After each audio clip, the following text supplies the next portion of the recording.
So you all know, she should have decided to do this again. That very serious.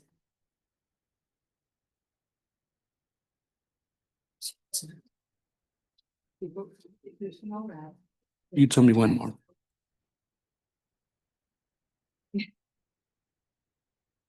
Yeah. Ready? Good evening. Today is Monday, August 18th, 2025. It's 5:30 p.m. First on the item agenda is city updates. Mr. Brian McCain, Chief of Staff, 5-minute presentation.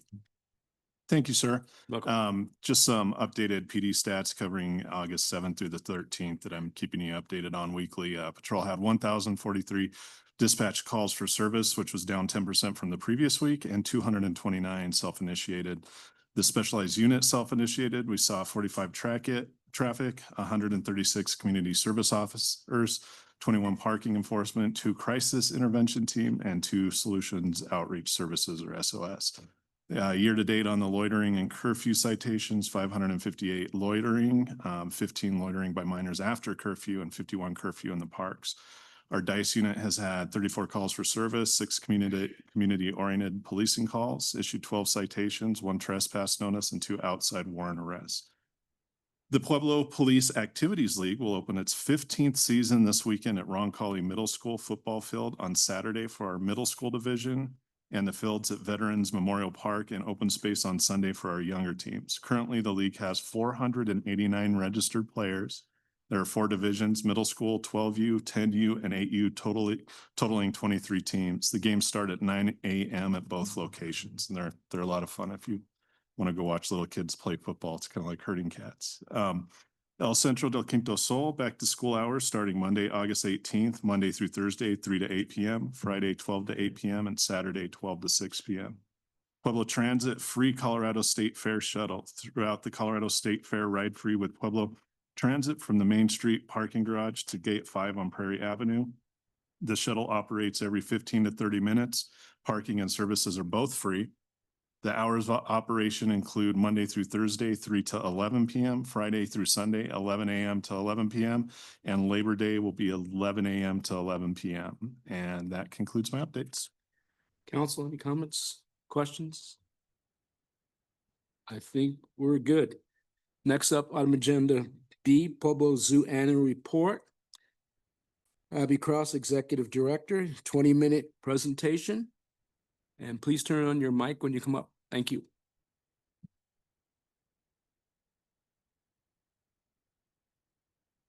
How you doing, Abby? Good to see you.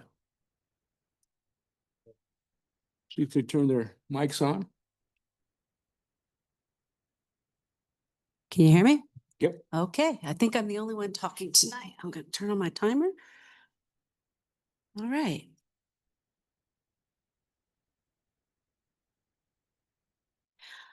Good evening, City Council members. Mayor's not here. Thank you for inviting us here tonight to share information about your zoo and to present our 2026 budget request. I have Karen Muniz, my Director of Finance and Operations of the zoo, and Chris Nelson is our board president. As you know, the early citizens of Pueblo had the creativity and vision to establish a zoo for the enjoyment of its citizens 90 years ago, back in the WPA era in 1935. It was owned and operated by the city and its employees. And as zoos evolved, Pueblo went down the path that many cities did in transferring operations to a dedicated nonprofit group specializing in animal care and zoo operations. And in 1991, the Pueblo Zoo assumed operations of the zoo while the city retained ownership of land and buildings. Oh, good. The goals of the transition were to elevate the quality of the care of the animals and the zoo experience, and secondly, to increase cost efficiency through contracting out operations of the zoo while the city maintained ownership and committed to the maintenance and support of the zoo facilities. That partnership has, by and large, achieved those goals over the years. And through vision, hard work, and tenacity of many people in this community, we have been able to sustain the zoo through good times and bad. It's one of only 238 accredited zoos in the United States. And it is truly astounding that the city the size of Pueblo has a zoo of such quality. And you know what? Pueblo deserves a zoo. Even as a small zoo, we're able to make a meaningful contribution, not only locally, but also globally. Allow me to share an example. Recently, we welcomed 4 Rodriguez Island fruit bats to our collection. These are some of the most endangered animals in the world, with their population plunging to just 70. They have since started to make a comeback, now numbering 20,000, but they are still endangered. Keeper Amanda, pictured here, has been extremely successful at working with them. As a result, they are thriving to the point that we've had babies. Not just one, but all 4 females had babies. That is a significant contribution to the population. This is an example of how our zoo has a global impact here in Pueblo. As exciting as that is, what is more important is the local impact that the Pueblo Zoo has. Our zoo is not just about animals, it's about community, kids, families, businesses, and tourism. At the zoo, we call that Zoonity, the reciprocal relationship between our zoo and our community. The zoo supports the community, and in turn, the community supports the zoo. Though we're just now coining the term Zoonity, that spirit has existed for 90 years, and we have many, many partners who have demonstrated that, who I'll not be able to mention tonight, but I wanted to recognize that. I'd like to share a few stories about Zoonity. Beulah Heights Elementary School of D60, wow. Superstar schools counselor Hope Riley has spearheaded the partnership where 4th graders experience hands-on learning through monthly visits to the zoo, teaching botany, earth science, land management, and agriculture. The school believes that getting kids and their families outside helps foster joy of learning, resiliency, and memory making. They volunteer, attend family nights and field trips, have lessons both at the zoo and in the school. They also hold their annual community resource fair in May to connect families to summer resources. The event has tripled in size since it started being held at the zoo because it's a popular site. This is Sammy. Sammy is one of our teen Zoo Alive ambassador who has grown up zoo. She received the Pueblo Youth of the Year Award from the Boys and Girls Club of Pueblo, and who is another one of our Zoonity partners. And she credits the zoo for helping her gain the confidence to pursue an education and career in wildlife biology, on which she is well on the path. This is Jennifer. She's a member of Pueblo Diversified Industries, who supports individuals with intellectual and development disabilities by providing meaningful work opportunities. The zoo is proud to contract with PDI for our custodial services to provide those jobs. This is just one of the many ways we partner with PDI. We also forge business partnerships with the business community to financially support the zoo, partner on events, and provide in-kind services. These are just some of the faces of Zoonity that demonstrate our deep investment in our community. And I've got stickers for you all if you'd like one. Why is our zoo important? Community is the foundation upon which we build and who we serve. Conservation is our ultimate mission. And education is the engine and energy that bridges the two. First, let's talk about impact. According to a 2024 impact study conducted by CSU Pueblo's Healy Fellows of the Hassan School of Business, the school contributes $20 million of economic impact to the community through factors such as employment, tourism, and purchasing. On a $3 million budget, that is a 665% return on investment. A couple of illustrations of tourism include our behind the scenes offerings.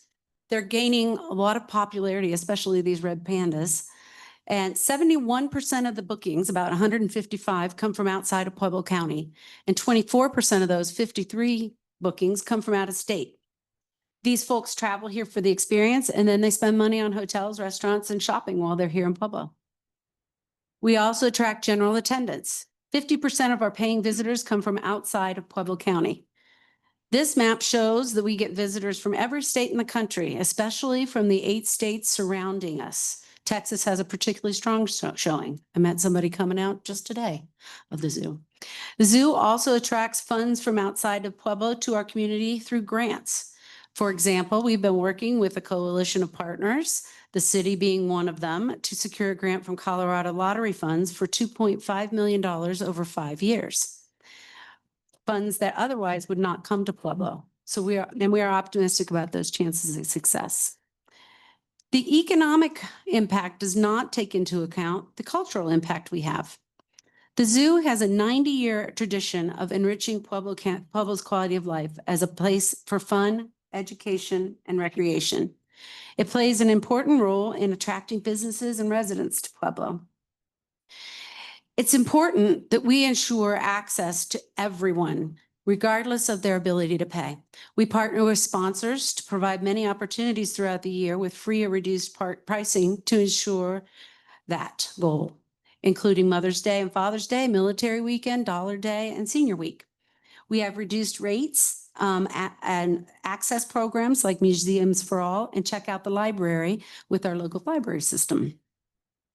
Another area of impact is education. And you might very well be familiar with this, as practically everyone in Pueblo who grew up here has visited as a student.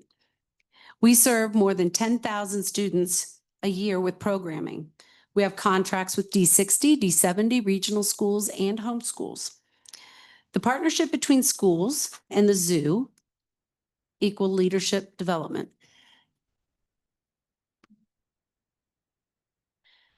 We host summer camps, and we are now offering Zoo School, which started as a state-funded program teaching homeschoolers on Fridays.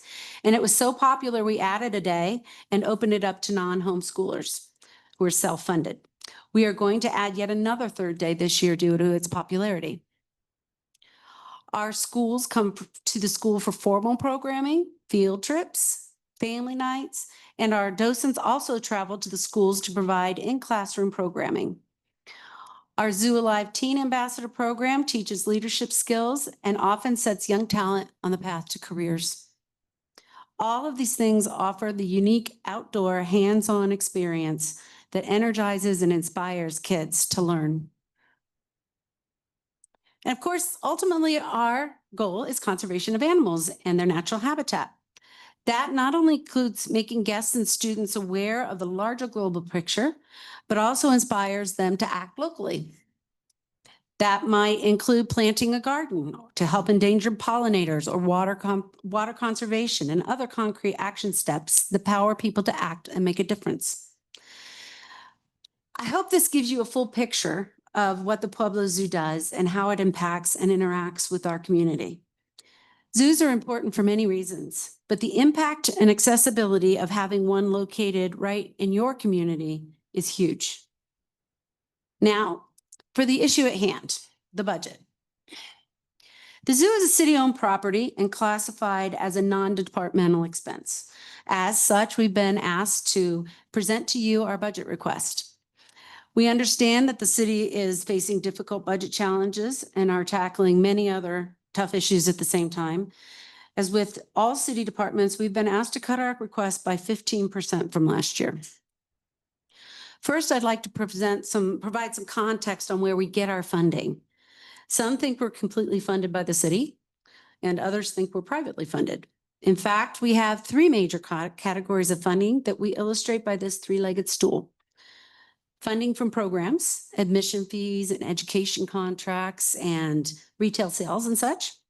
Fundraising from donors and grants and events. Some of you have been to our events, I believe. And government, city and county funding. We strive to diversify our funding among these three sources so as not to become too dependent on any one source of income should there be challenges in one sector or another.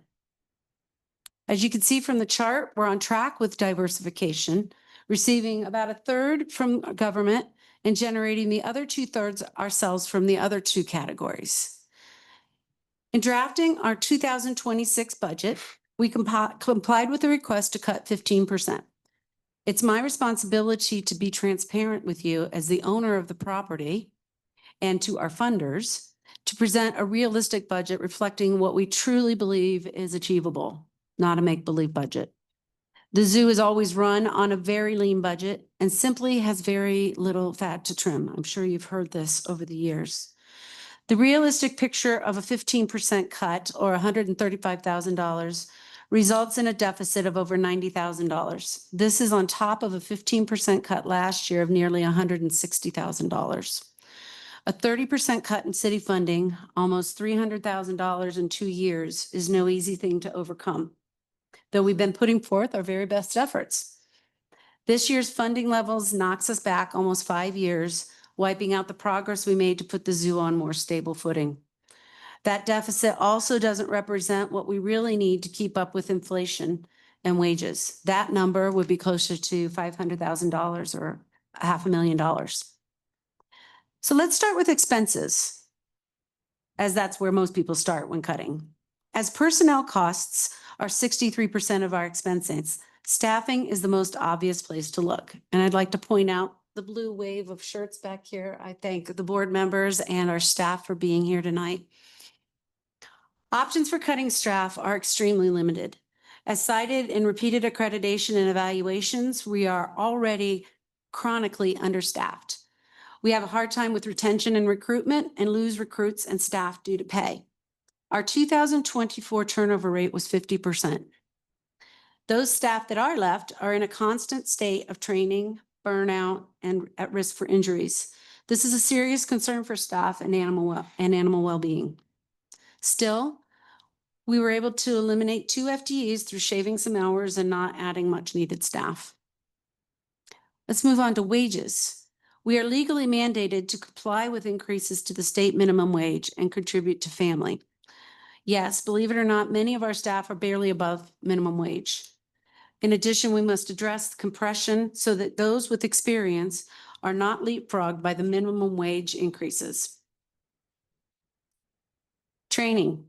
We've slashed that budget for the 2nd year in a row. However, that isn't sustainable as our staff needs training and professional development, especially since they are so new to due to our turnover rate. Also, our vet staff requires training to maintain their credentials. One might ask about cutting exhibits, especially those that are more costly. That may seem like a logical place to cut, but this is very difficult to do and a slippery slope, as those are the animals that are the most important to attracting guests. Without the exotics, we become nothing more than a glorified petting zoo that is not worth the price of admission. No offense to the goats. I really like the goats. Also, we must be mindful of our AZA accreditation. In 2023, we almost lost our accreditation due to concerns with financial stability. In 2024, with the hard work and support of the city, we did retain our accreditation. But the commission asked hard questions as to how we were going to maintain it in the future. How are you going to prevent backsliding? How are you going to continue to address financial stability? What kind of support do you have from your community? And why is accreditation important? The biggest impact of losing accreditation and the most visible would be our ability to keep about 50% of our animals.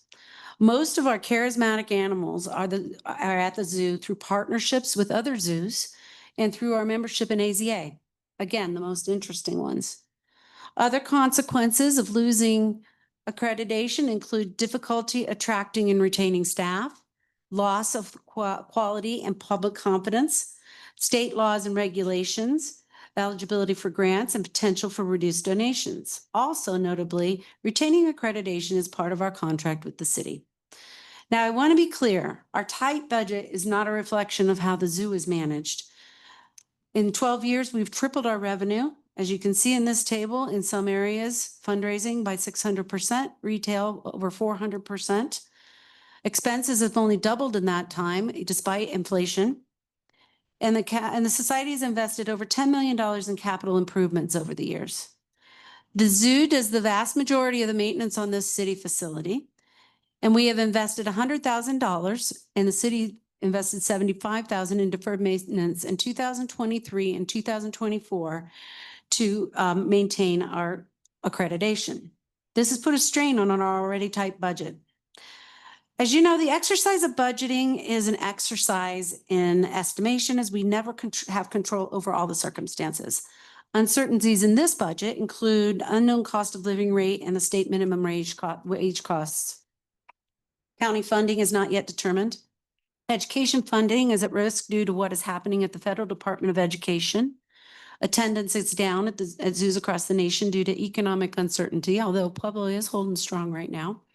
Donations and sponsorships may be affected by economic turbulence, and reduced grants and opportunities, those have disappeared.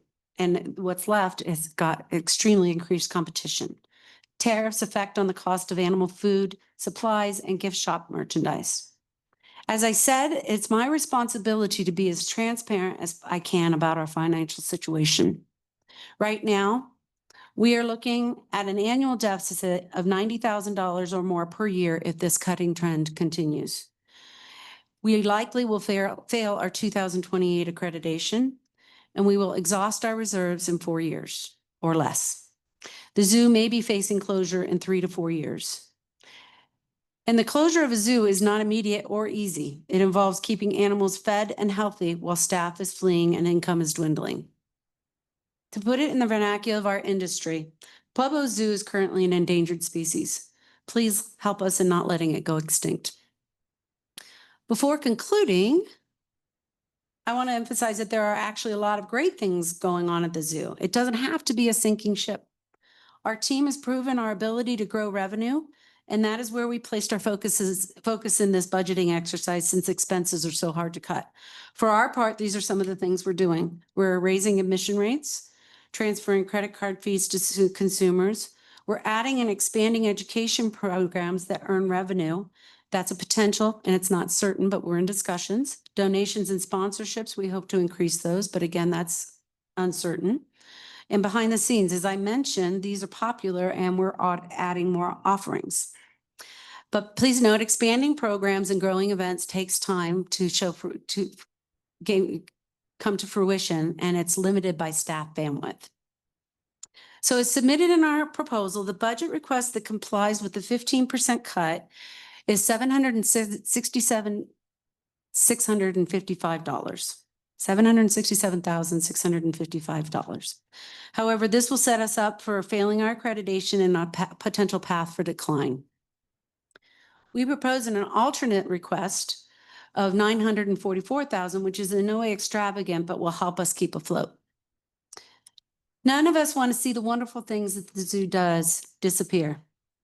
With your help and with the community's help, the zoo can survive and even thrive. Thank you. Okay.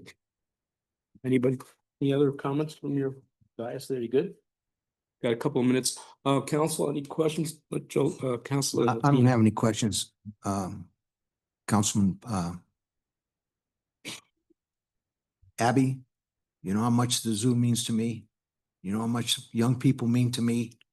And you're a great leader. You have my support. I'll do anything I can to help Pueblo Zoo. Okay?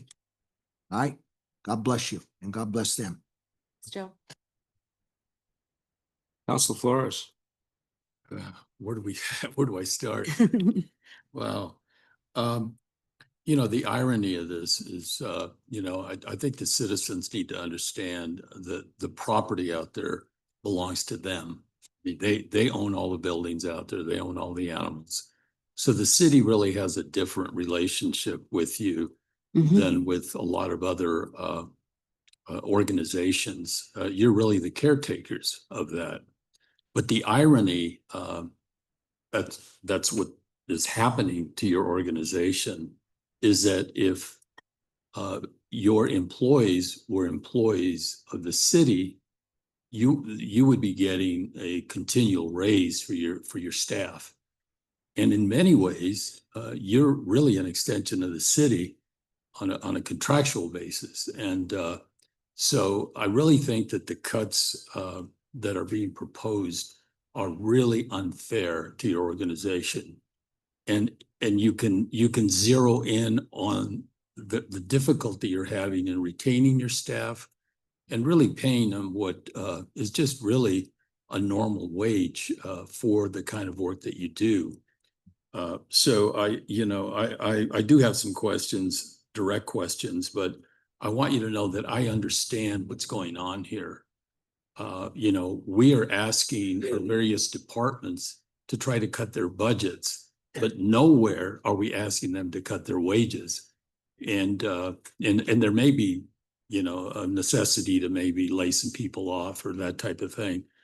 But you really find yourself in a dilemma, especially since I think the number was 63% of your budget is salaries. Yes. So that's kind of an overwhelming expense for you. Yeah. And in many ways, but I wanted to ask you, what is your assessment of the condition of the facility? If you could use a grading system? And I know that we're using Band-Aids constantly to try to, I know that you have used some of the money that you raise Mhm. to fix a facility that belongs to the city. Mhm. And that's a contribution. If anything, they should deduct that from any cut that you want to have.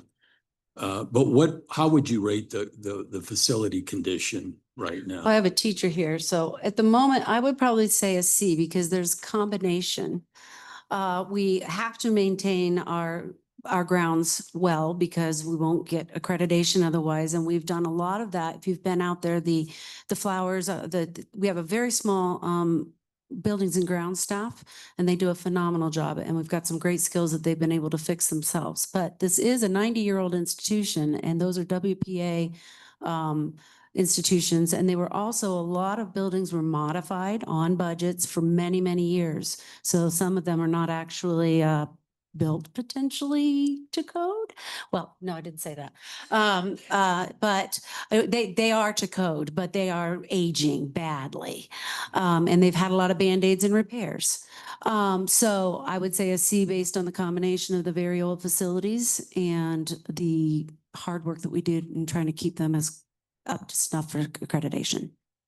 But when you get an accreditation review, you actually have people that come down and inspect Yes. the facility. We have 3 people that come down for 2 days, and then they provide when we have to go and have a hearing at our annual conference for that. And they look at everything.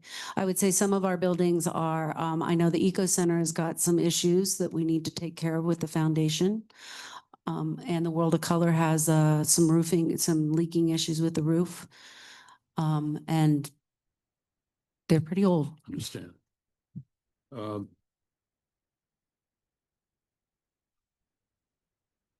Yeah, explain again the word compression. I think I do understand Sure. it, but I think it's important. This happens in a lot of organizations where the minimum wage actually leapfrogs what some people are already being paid. So in order to keep that distance between the more experienced employee, they then, you have to, not only does the minimum wage get you, but also the additional money that you have to pay your people that are being leapfrogged in order to keep them ahead. Right. So I think you have been privy to some of the data that I've presented in the past, about some of our wages. Comparing to other zoos our size, we are in the lowest quartile of pay, and compared to the city employees in Cheyenne Mountain Zoo and they're in different markets, of course, but we've made some adjustments and we're very low paid.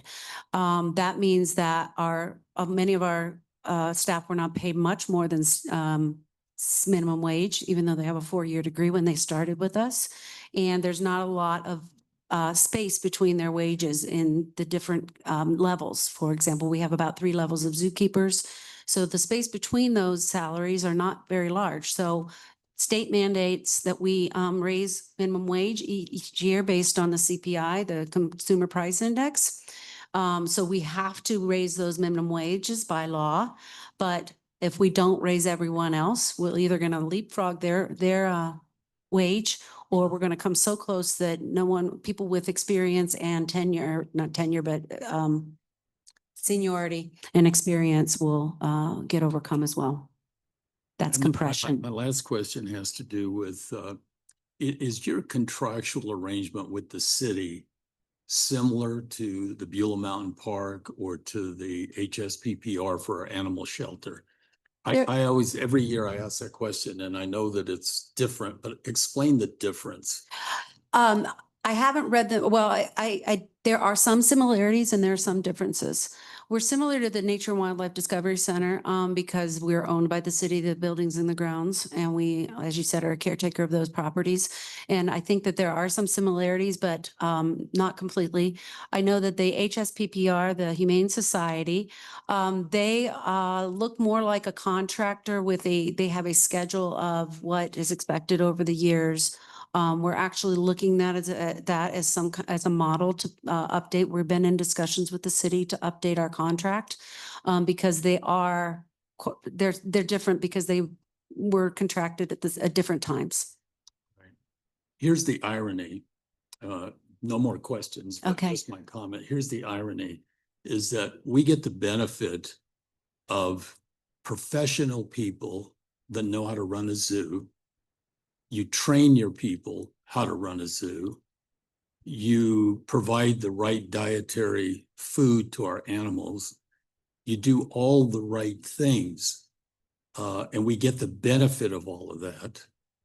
And if for some reason you can't make it anymore because we're suffocating you, I feel, we could land up, the city could land up having to run the zoo Mhm. ourselves with less people that know what they're doing and being trained.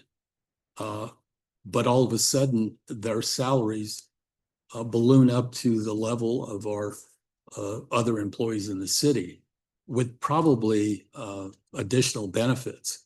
So that's the irony here. And all I'm going to do is promise to make sure that they treat you guys fairly in the budget process. And I'll do what I can. But I think you have a very good story that I can't believe how much they've cut over the last 3 years out of your budget. I mean, we're talking significant dollars. And I just don't think it's fair. And I tried to keep that money last year. And obviously, you know that I didn't succeed.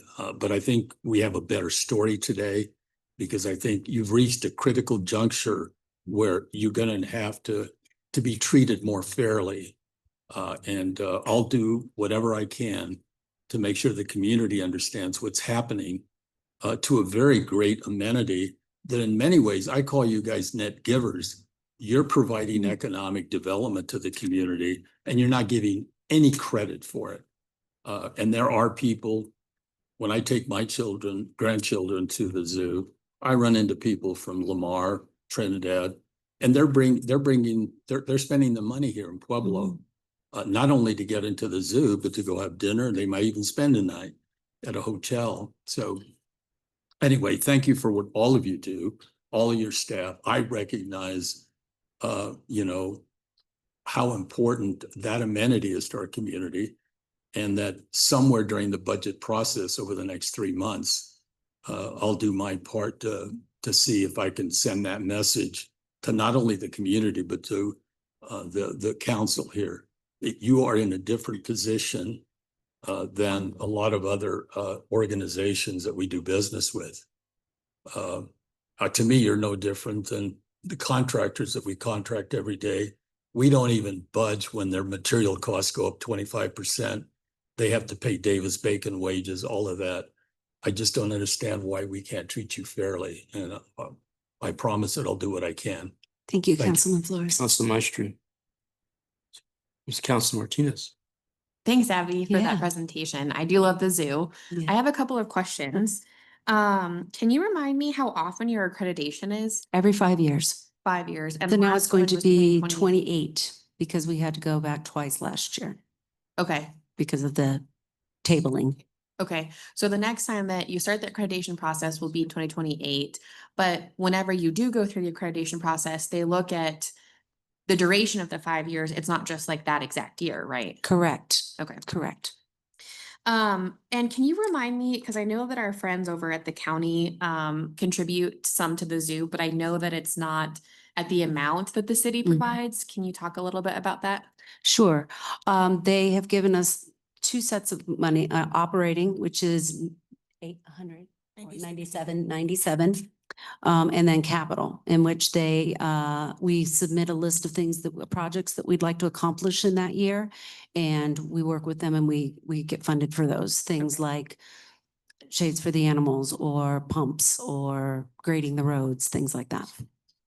And your request from the city was operating and capital, correct? We did not submit capital this year. We Okay. submitted operating, but we talked heavily about the maintenance of the zoo. Okay. And then, so I know, you talked a little bit about the contract piece. I know that was something that we've been talking about for like what feels like 100 years at this point. Where are you in that process right now? We met last week with the mayor's team Okay. and it is in draft form. We haven't seen that yet, but we should be getting that, I think, next week. Yeah, next week. Yeah, thanks, Brian. Yeah, yeah, Well, we that's had good we news. had a conversation, we met with Brian and other folks, Danny. And a few other people to talk through a few things. Good. And we've been going back and forth with edits with Miss Sykes, the attorney. Great. Mhm. Yeah, I guess just, I'm looking forward to the contract piece and having it updated. And I think it also gives you all to have a chance to like actually project some of that revenue, because I'm assuming it's going to be over years, correct? It's going to be projected. I don't know if they can commit to it for Okay. legal reasons, but it would be, the expectation is going to be laid out. Okay. I'm really looking forward to that. I think that that'll give you at least everyone, the clear roles and expectations between everyone. So I think it'll be a really good thing when it, comes to fruition. Thank you. The last time you were here, Abby, you were talking a lot about the trouble with keeping vets. Yes. Your veterinarian staff. Yes. How's that going?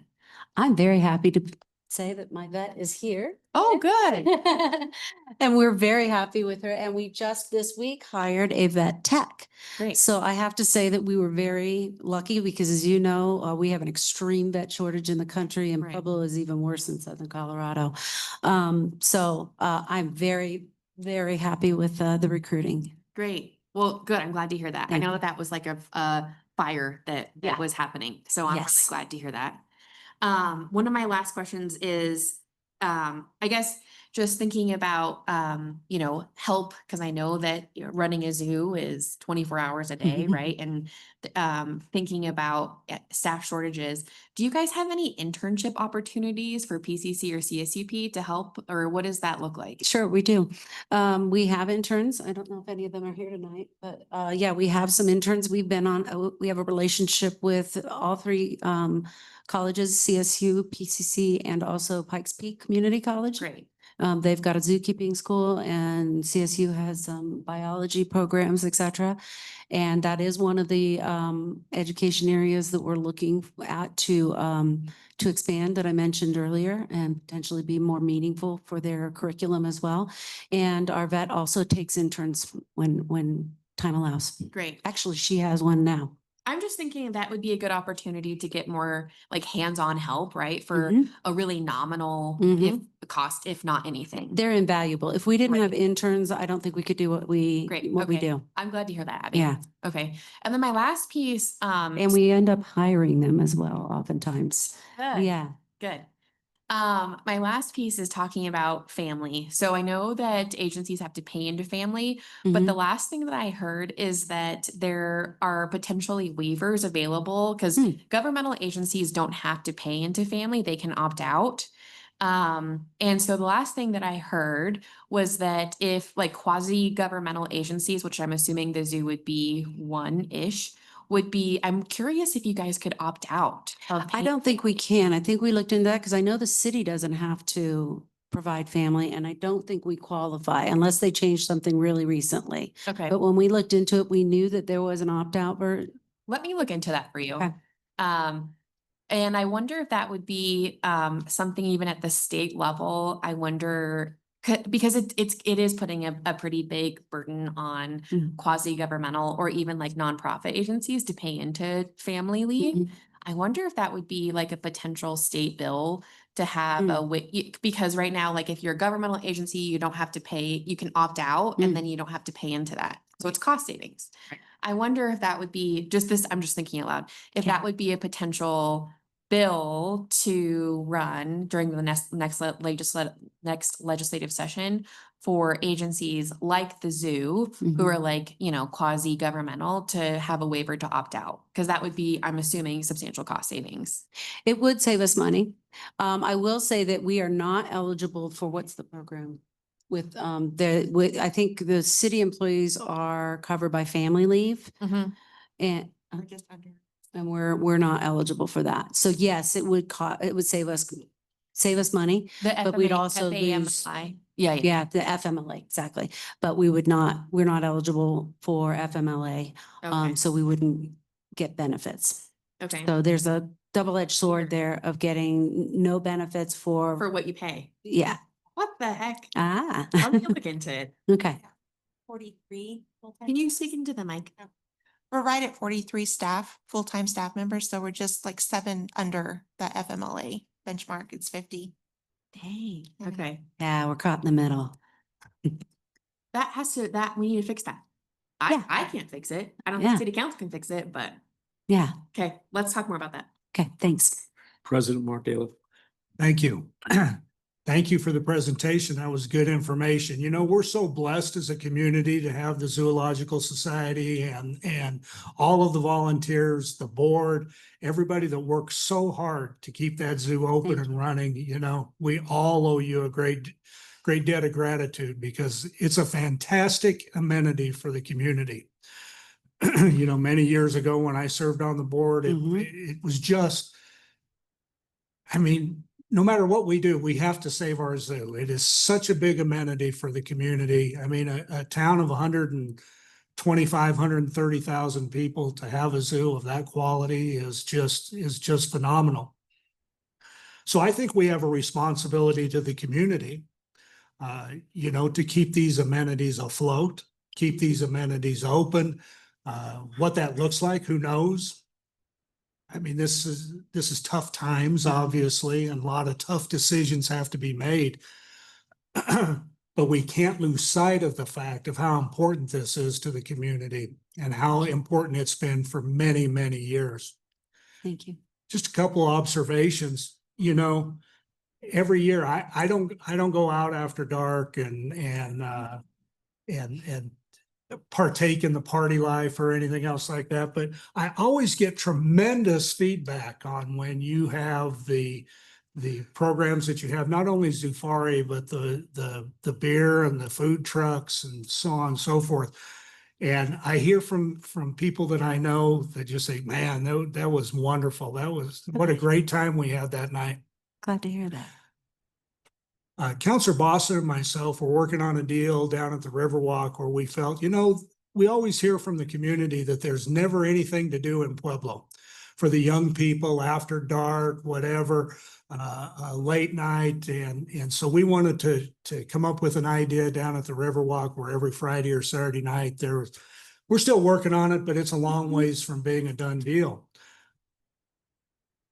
But as I think about the zoo and I hear all of those fantastic comments about the programs that are put on there, for the life of me, I don't know how every Friday night or every Saturday night during the summer, you don't have a band, you don't have drinks flowing, and you don't have food trucks out there, because that would be something that would go over huge in this community, I think.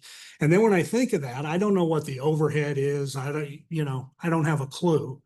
But I'm thinking there's a way to raise a lot of money. And I'm thinking that the community would be all in and really support that. So I'm just throwing that out there as something the board and you should think about, because we desperately need that kind of venue. And what cooler place to go than to the zoo on a Friday night? You have the facility, you have the dance floor, you have everything there that so many young people tell us we don't have and that we need. So maybe try and utilize it. If I can help in any way, I'd be more than willing to help if I could. Sure, I'd love to discuss that. That's actually something we discuss a lot. And one of the limiting factors, we agree, we think it would be wonderful, and that we actually have had a few of those and they've been successful. But The limiting factor is the staff. Already, a lot of them, we work, no matter what job it is we do, we'll be working on weekends. It's a lot of staffing. So not saying that's just one of the things that we'd have to address. And I think that you're right. A lot of people would love to be out there after evenings. When we have our family nights, it is enormously popular because people get to come in the evening when it's cool and hang out. And it's kind of special because it's something that people don't usually get to do. So I agree with you. There's just some things that would need to be supported to be able to achieve that. Well, again, like I said, if there's any way I can help, or I'm sure if anybody else on this board can help, please reach out and see what we can do. Big guy. Second thing that I was going to talk about was the interaction and the the things that you do with the animals, whether it's the red pandas or anything Mhm. like that. I would probably give up a month or two's paycheck to have a lounge chair in with the meerkats and just hang out with them. So I don't know what it'd cost, or how you can do it. I don't know if they bite or they attack or anything else like that, but I always see when you look at the African safaris and stuff, the meerkats are the friendliest animals there are, but I don't know if that's true. I just want to hang out with them. So, Noted. I will note that. please But do. I will say that right now, as a start, we do have behind the scenes with pandas, with bison, with dogs, and you don't get to touch the dogs because you really don't want to. But I'll write that down. right. Thank you. Thank you. Thank And you. I can't wait for the next few months as we move forward through this budget process. But I like Dennis Flores and Counselor Martinez and Counselor Latino. I mean, we all recognize and I'm sure everybody recognizes the importance of the zoo, and that you are definitely one of our priorities. Thank you so much, Councilman. Before we go around the circle here, I'm gonna just throw this out real quick before I forget. In full disclosure, I just want to make sure you guys understand, I have a real soft spot in my heart for the zoo. Back then with Johnny and Joan and those guys, and I did the mural work out there for the Monkey Mountain. I don't know if it's still up. It's been, I don't know, 27 plus years. But, 10 grandkids later, and I'm telling you, in reference to accreditation, Mhm. what are the costs associated with an accreditation process? Even if it's every 5 years, what is the cost? Or you have a general idea? Well, we are, our motto is to be inspection ready at all times, because it's not just accreditation. We are licensed by the USDA, Okay. and there are standards that we must uphold, and they can come for a surprise inspection at any time. So most of the things that the accreditation is looking at, USDA is also looking at, and if we don't uphold that, we lose our license to operate. So there are expenses that are just inherent in keeping up a good quality and safe zoo. There are fees every year for our dues for the association, as well as when we go to conferences, which we network, we learn best practices, a lot of those things. There are How expenses. to expensive that. is dues? Expensive process? It's a percentage, it's 3% of our budget. 3% of our That's budget. big. Yeah. Okay. One more thing, what caught my ear was the 665% on investment. Can you Yes. explain that a little bit? Because that would make somebody fall off their chair in Wall Street. Right. Well, if you look at we operate the zoo at roughly $3 million. Okay. And we did an economic impact study with the school that says that through several different layers of direct and indirect impact.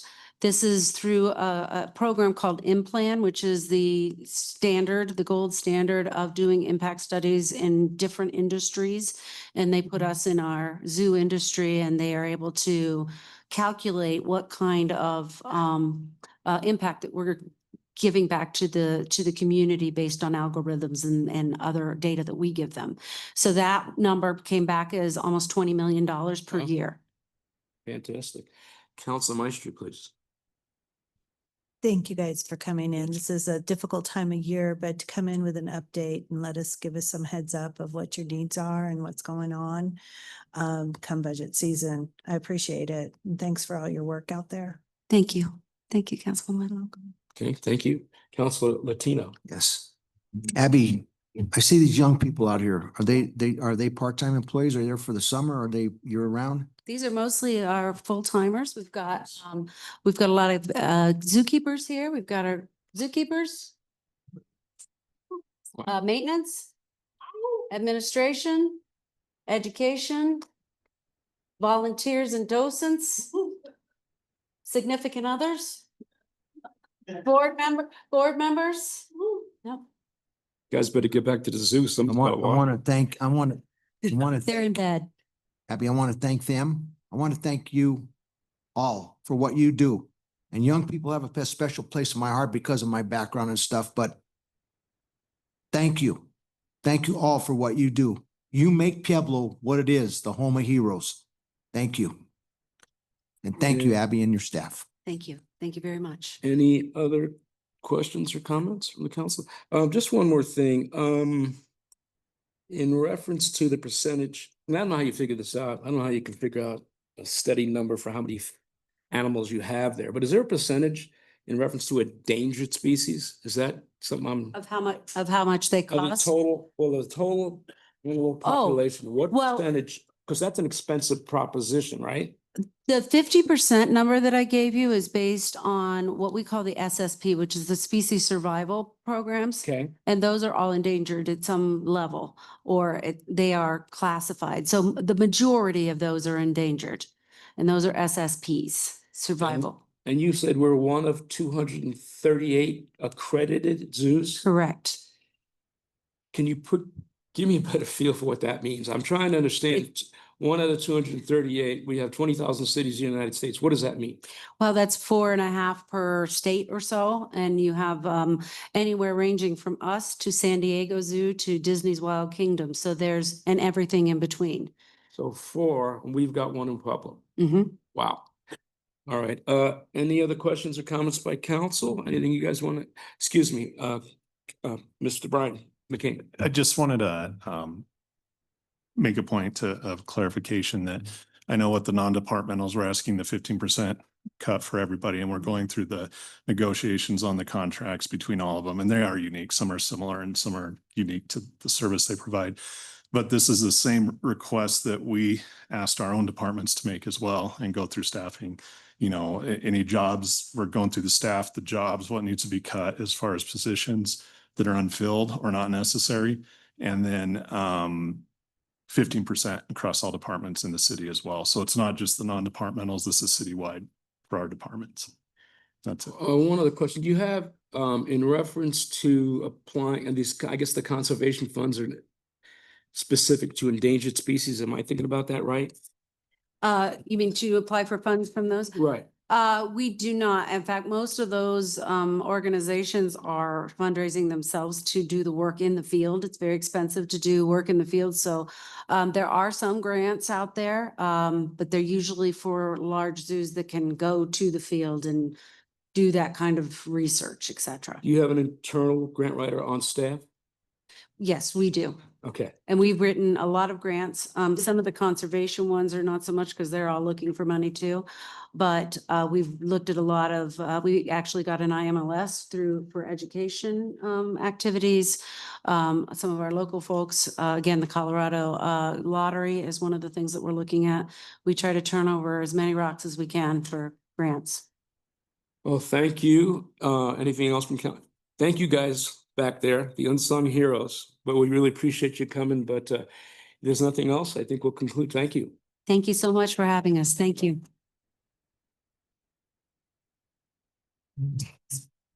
Okay, we're going to item agenda C, the Southern Colorado Harm Reduction. Erica Beverly, Harm Reduction Director. Thank you. Thank you, ma'am. And then we've got Lori Stalkar, Interim Executive Director, and Tara Rodriguez, Wages Director. We got a 20-minute presentation. And make sure you guys turn your mic. Oh, your mics are on. Good. I welcome you guys. Good evening. I'm so glad to be here with you, council people. So thank you for giving us the opportunity. It's hard to follow animals and heartstrings, and we hope by the end of this presentation that we'll have your heartstrings as well. I'm Lori Stalser. I'm the interim executive director at Southern Colorado Harm Reduction. I'm a new face there. I've only been there since the end of June. I come from a background of counseling and business management, as well as working with all levels of mental health. I'm a licensed professional counselor as well. So we want to tell you a little bit about who we are. We have kind of updated our mission statement. I'd like to kind of read that to you because it says our mission is simple but powerful: reduce harm, save lives, restore dignity for people who use drugs, are experiencing homelessness, or are otherwise pushed into the margins of our community. We serve Southern Colorado's most vulnerable residents, people who are often invisible to traditional service systems, but are very much a part of our community fabric. And we feel very passionate about that because we provide a lot of services out of our wellness center there on Northern and Abriendo. And, as you can hopefully be able to see here on our slide, some of our programs that we are going to talk about. This is really passionate for the staff here. We do things that address systemic barriers, trauma, neglect, all kinds of things that we're trying to help eliminate for the people of our community. And we'll talk more about those services. I'm going to turn the time over to Erica, who is the director of our harm reduction, and she's going to talk about some of the services that we provide there. Thank you.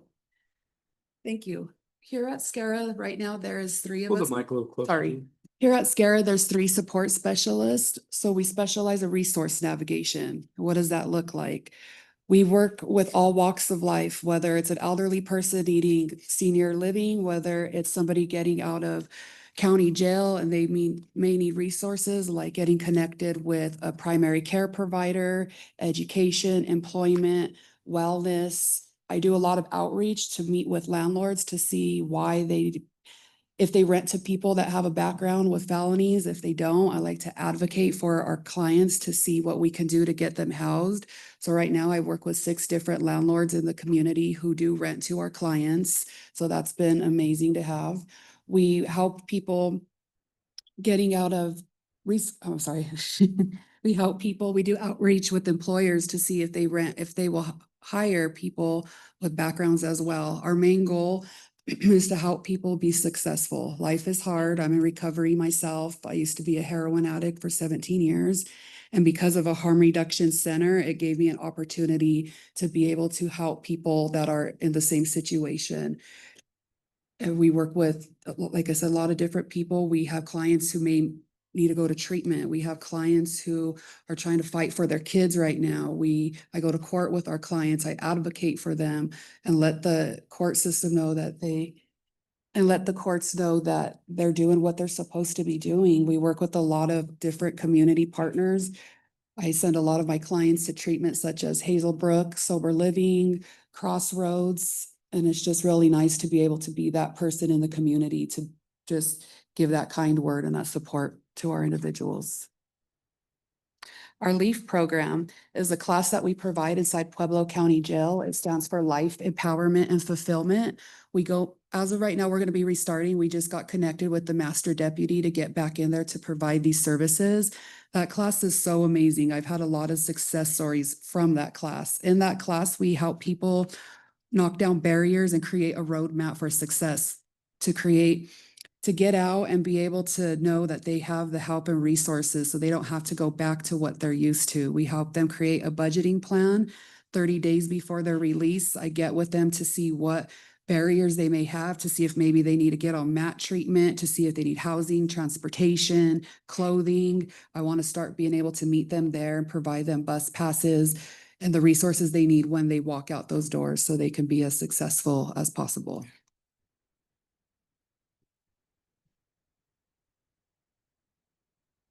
Then we have our clothing bank that is open for appointments, or if people are coming in for a shower, we like to have them go in there and have the time to pick out their clothes, shop around. We get all of our clothing from donations. It's just really cool to be able to see people go in, shop, look in the mirror. like it's a real store boutique type vibe, and just for them to be treated like that person with the dignity and be able to pick their clothing. The women come out in their dresses, guys, people go in there for interview clothing. It's just really amazing to be able to offer that piece to our community. We have our shower services that we are providing. We were doing our shower services Mondays and Wednesdays, but we were told from the community that the Methodist Church is doing them on Mondays. So we thought it would be more convenient for our clients to do it Wednesdays and Fridays. This way they have access to those showers 3 times a week.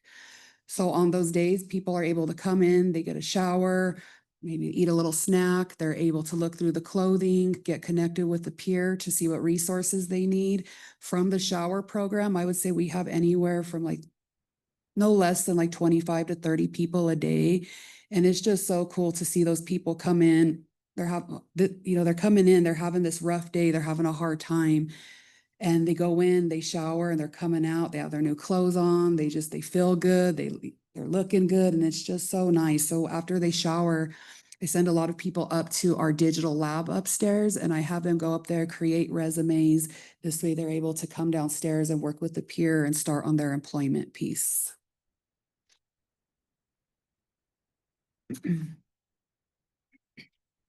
Okay, my name is Tara Rodriguez and I am the director of our Wages program. Could you repeat that name of the program? I can catch it. I'm sorry. Name of the program? Wages, Okay, it's work gain education employment skills. thank you. So I work with people getting out of DOC and I help them reiterate back into the community, support them whatever their journey looks like. So the gist of the program is to get them working, to get them back into school, possibly do the ABCs, get a job, get a better job and a career. But there's also steps that go along with that. So Wages is an incentivized program, so we can offer gift cards. We set goals with them, SMART goals, and we can give them a gift card when they complete a goal, or if they get a job, get their GED or diploma, whatever that looks like. We can provide small tools, non-slip shoes, anything to support them in their journey to better their success out of getting out of incarceration. We work with a variety of the community employers to help that transition, and as well as the parole office. We go do outreach, restore events in the facilities to build that relationship with the participants before they are released. So they have a warm face to come to have that support when they get released from DOC.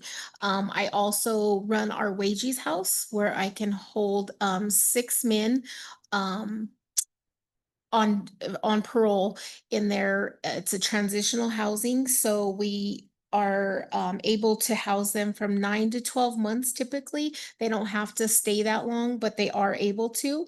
3 beds are HSP beds, which is Housing Supportive Program, and then 3 are non-HSP beds. And the 3 non-HSP beds are more for somebody who's kind of has a little bit more stability with their working, or more grounded in the community. And then we just help as they need and then transition them out and to get to their own place. Okay. Yeah, I think that's all for me.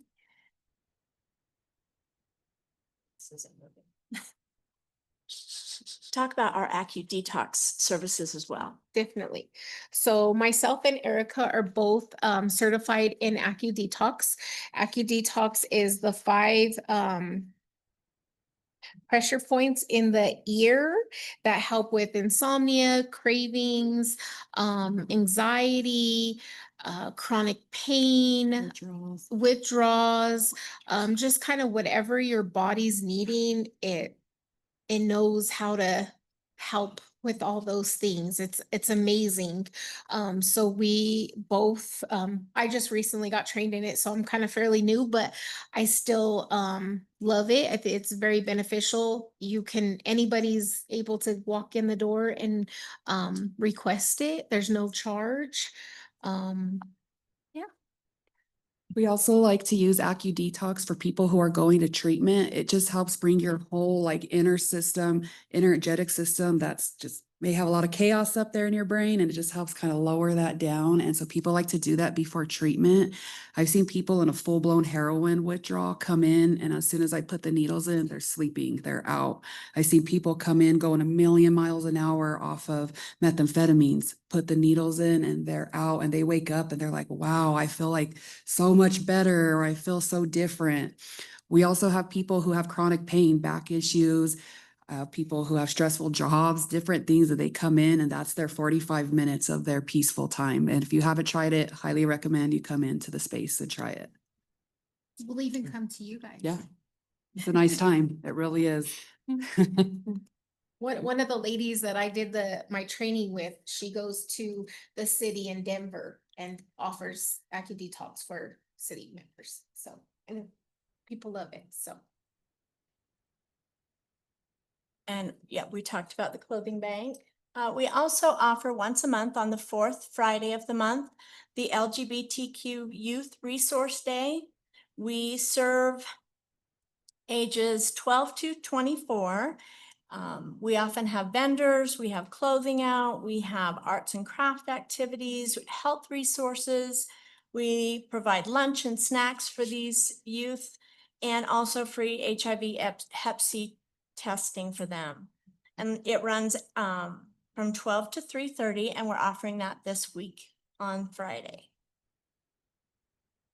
Some of the other great things out of the Wellness Center is a wonderful opportunity for this area of Bessemer to be able to rent space. We have quite a few spaces that are available for community members to be able to rent. We have a classroom, and we have a large meeting area where you could have a dinner or a family party or a city council meeting with a little demo kitchen with ovens and a sink to be able to do some warming of food. We also just this year made it so any nonprofit who has 25 members or less will be able to reserve our classroom for free. So they will not have to pay any of the rental fees. Also, this is a list of some of our partners that we have. We have CDPHE, the Colorado Department of Public Health and Environment, the Health Foundation, and we have the library has a library area in our wellness center, and anyone from the community can come in, pick out a book. We have children's book all the way through to instructional books, and they don't have to return those books. We have a partnership with CSU Pueblo, where they are our digital navigators, helping people connect to resources, like if they need to use a laptop to update their resume, apply for a job, look up information, they can come do that in our library, and they're there 2 days a week. We also have Vivant Health, which does our STD and HIV testing. They're there to provide services as well. And Health Solutions, we often, reach out to them. We also have Elevate, which is a medication assisted treatment provider. So individuals who are, using drugs or in the recovery process can come in and get methadone or Suboxone and be able to receive some services there. One of the other things we are looking at expanding is to offer some certified addiction counseling in our space. We are in, kind of discussion with Purple Mountain Recovery to actually see if we can arrange for them to come in and provide some support groups for anyone who might be needing some addiction support. We'd also like to mention that we are having a fundraiser on the 5th of September from 5:30 to 8:30. This is part of the First Friday Art Walk. We have been able to join that program. We have members of the community who are donating art. We have 3 bands or 3 musicians, 5 poetry, spoken word performers, as well as some light food and just beautiful art that we're going to have on the walls in a partnership with the library, who has graciously let us use their walls so we can hang up art. And as we get to this last slide, we want to say thank you, but we think it would be also really important for you to maybe hear from someone who receives services from us and kind of the success journey they're on now. So I'll turn the time over to Crystal.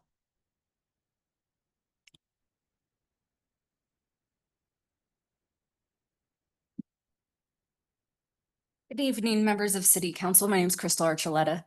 Many of you may recognize me from past council meetings or from the work that I do here in the city. But not everybody knows how I got here. I haven't always been dedicated to serving our community and trying to make it better for all of us. A little over 2.5 years ago, I was lost, broken, and what I believed was at the end of my road. I had given up hope and was desperate for a change for myself and for my daughter, who was just 10 years old at the time. As a last-ditch effort not to lose her and not to lose myself, I walked into Scara. What I found there changed everything. I was greeted with kindness, understanding, and a willingness to help me out of a life that was leading only to one of 3 places: jails, institution, or death. I use the word life loosely because I wasn't living, I was merely existing. That very same day, December 13th, 2022, the staff at Scara sat with me, listened to me, and found a sober living that would accept both me and my daughter. That Tuesday became the first day of my recovery journey, and the first step towards the life I'm blessed to live today, a life where I now rebuild the same community I once only harmed. But their support didn't stop with sober living. They continue to walk alongside me throughout my recovery, helping me in countless ways, especially in those early fragile days. There's no way I could fully capture it in just a few minutes, the depth of what they gave me. What I can say without a single doubt is that without Scara and their amazing staff, I would not be here today before you. I will forever be grateful for the pathway to recovery they showed me. Scara is not only a vital resource in the Bessemer community, it is a lifeline. It gives people like me and so many others a real chance at a future. Thank you for your time.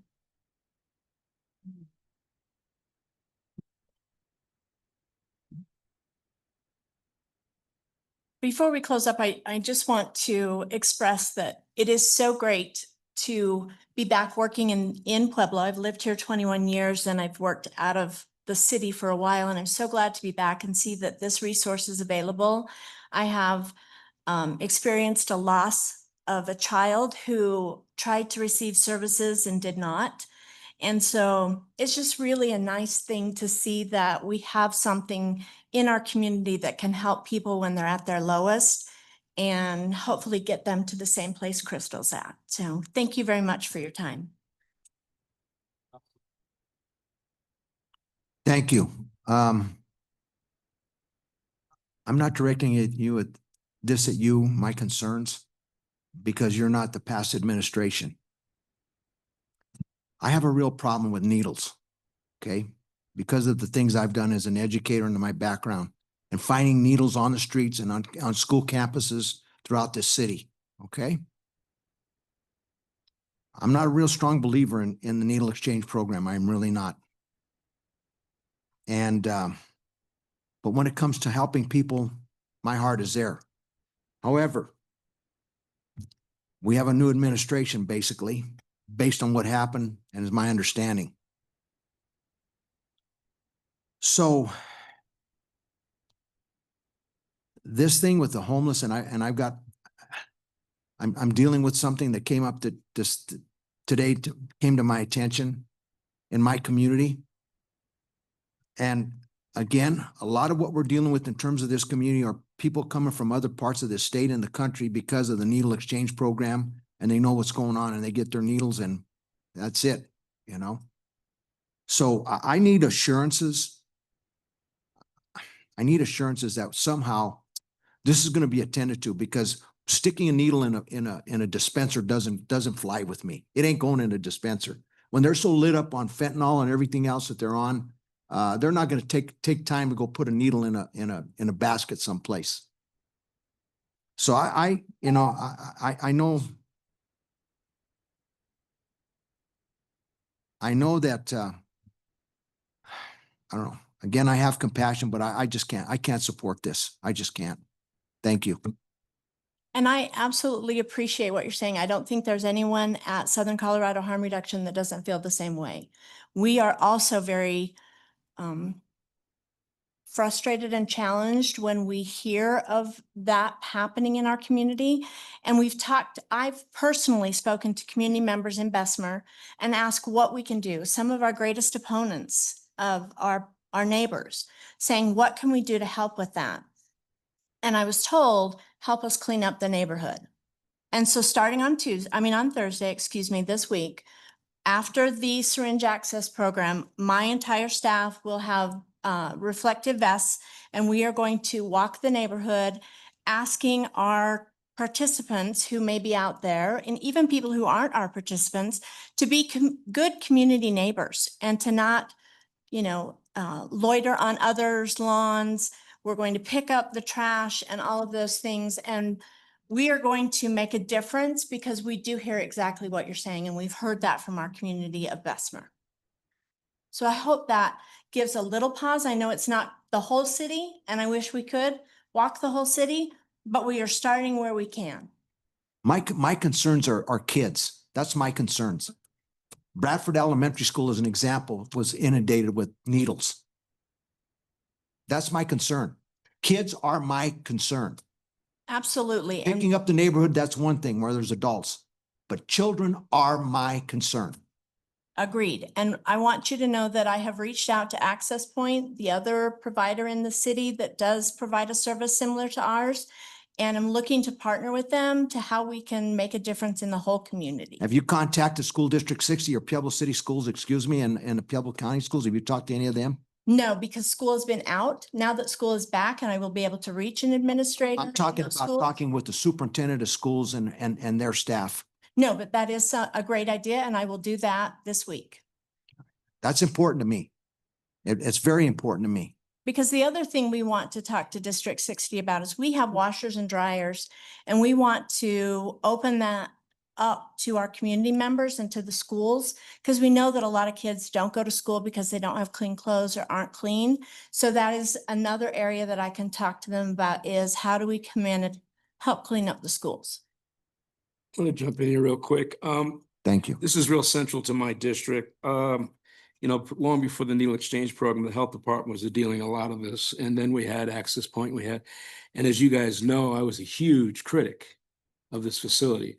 And I think I've been in your place now, and I just show up because I'm a pain in, what a pain. And I'll tell you something, folks, you need to go see this place. I mean, they're filling in the needs that, it's like the Taj Mahal over there. I don't know if Luke's here or not, but oh my goodness, where is he? He needs a gold star. You can go in there, you can eat off the floor.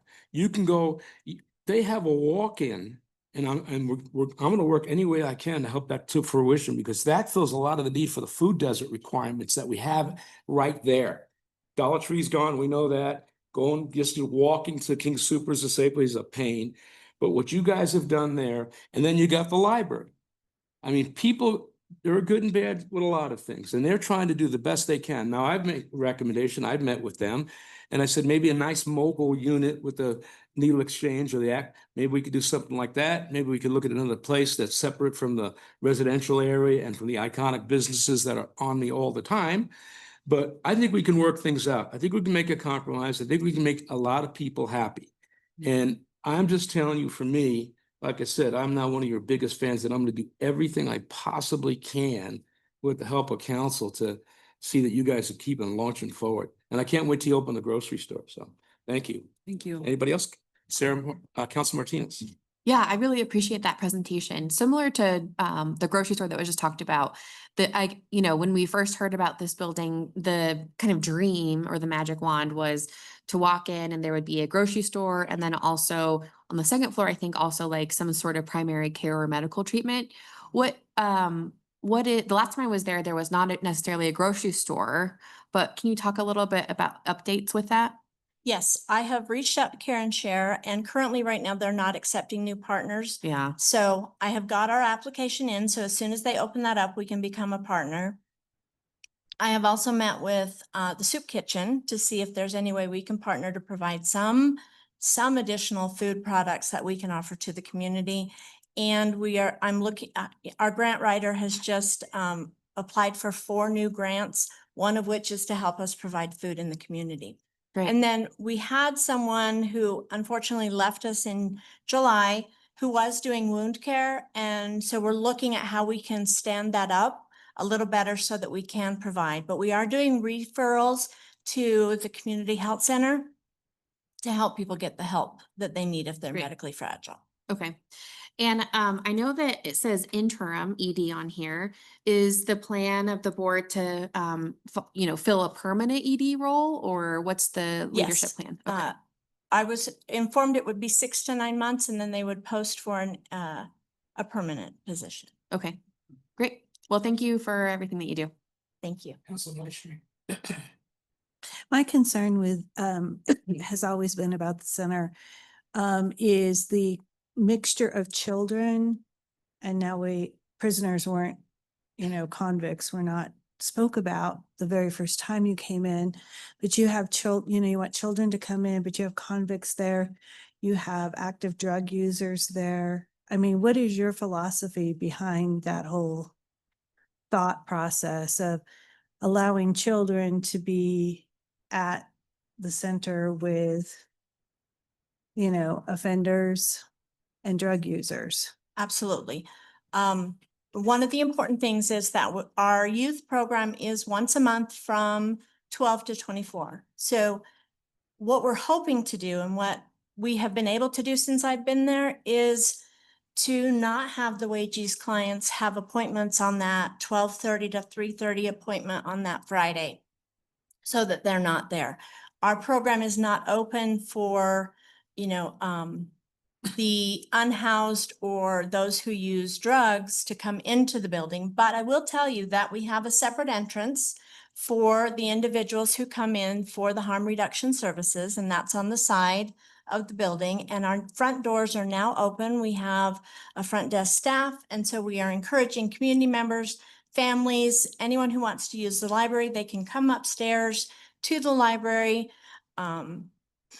to the other areas and not be able to interact with those who are there for the harm reduction services. And the 6-bed for the WAGE clients, are they there at the center or is it a different house? It's a different house. No one lives there full time. Mm-hmm. And the AccuDocs program, are those disposable needles that you're using when you use acupuncture? Yes, Mm-hmm. we use a new pack every time. Mm-hmm. Mm. And then what about, so you're not practicing any exchange then? When you're handing out needles, are you? Yes, we do. Requiring that you get you'll hand out what you get back, or? I would love to be able to say we are not going to give you any, but that's not to the spirit of harm reduction. We ask for that and we do provide sharps containers for everyone so that they can return those. And we talk about the benefits and again, being a good community neighbor to return those. We do get needles in exchange for ones we give out. It's just not a one-to-one program. Mm-hmm. Okay, thank you. Okay, Council Latino. One other thing. I'm a night owl, okay? So I'm like a horse fly to rodeo here, there, and everywhere. And I come up that area because I have family and I come up that area and sometimes socialize. And I always make sure I go down Northern, all right? And I've been down the street, right adjacent to the Harm Reduction Center. I've been around where there was businesses and they are struggling from that because I shop in some of those areas, some of those businesses. And again, I have a real concern about the community. We're doing one thing to help somebody, but are we really helping them? That's my concern. And I guess I'm very passionate about this. I was raised in a community where you could walk down the streets at night and not worry. It's not that way anymore. And having this harm reduction center is not a help, to be honest with you. So we need to get better than where we were at the time under the last administration. Go ahead. You know, Mr. Latino, I agree. I grew up on the 900 block of Bessemer. I played on my bike till my parents had to beg me to come in. Now, I don't even like walking my dog when it's dark. Whether the harm reduction center is there or not, people are going to use drugs. People are going to commit crimes. It's going to happen. We're just trying to be a safe space so we could try and prevent recidivism, try and give people resources that they need so they're not out there doing things. I have kids. I don't want my kids picking up needles. It makes me mad. It's like a slap in the face that we're providing resources. Then we have to go up there and pick it up. We don't like that either. I know people have, the community has this big like vision that we're like this dark trap house with babies crawling on syringes, and it's nothing like that. Like, go in and see the services that are being provided because it's life changing. Yes, we do run a syringe service for 4 hours a day, but a week, 1 day a week. And we are willing to do anything we can to meet our community where the halfway and do what we can to make them feel better, make them feel safe, and do what it takes. We're gonna go to Are- Council are- Maestri. are you giving- Hold on, Council Latino. Council Maestri's first. How many, on an average, how many people do you send to rehab a month? It just depends. There's, I would say a month somewhere between, like just today, we had 3 people walk in asking for services. One of them was a couple, another lady and a single person. So Mhm. just today alone, we had 3 people asking, how can we get services so we could keep our kids? Like these people are fighting for their kids. Mhm. They're felons and they're going to be around their kids. I'm a felon and I'm around my kid. I've changed my life because of programs like this and people that treated me with respect. I remember going to the emergency rooms in active use and they would point and laugh at me. And it was just so discouraging. And if I would have had a space where I was treated like a human, I wouldn't have lasted 17 years shooting up dirty needles, committing crimes and doing stupid things. Mhm. So year to date, how many do you think you've put into services? I've been with SCARA for about 4 years now, and I would say probably over 15, which don't seem like a lot, but that's amazing when you're in harm reduction. That's what a lot of people don't understand is people who do the work we do, their clients are already sober and they're working towards to maintain sobriety. Our caseload is they're still dealing with substance use disorder. So to get that many people, it's a big deal. And that's just me alone. I can't, and that's just me. That's how many people I've got into treatment. I have 2 other peers. I have peers that aren't with us that they've got several people. So I would say at least a good maybe 50 people. Mhm. Mhm. And that's this year or 4 years? That's in the 4 years. In the 4 For years. her. That's just individual. for me. Yeah, that's just for me. Okay. And that's a big number. Thank you. Gentleman Latino, you have anything else? You're good? Mr. Gomez, may I just add something to what Mr. Sure. Lupino said?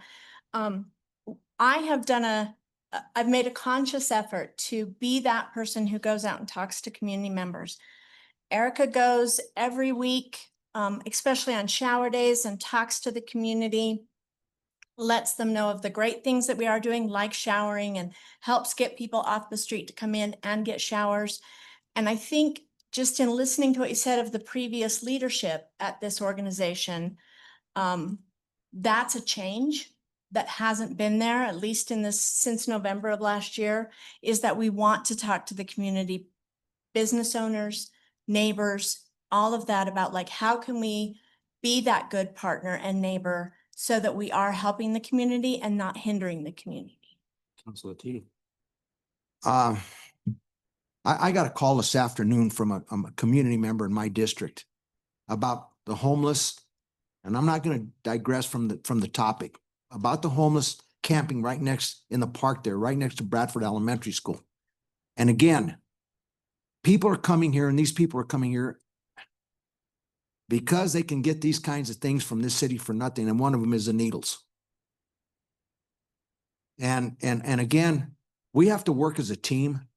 And that means that includes the police department in terms of their support and the sheriff's department, et cetera. We need to work as a team and the nonsense has to stop.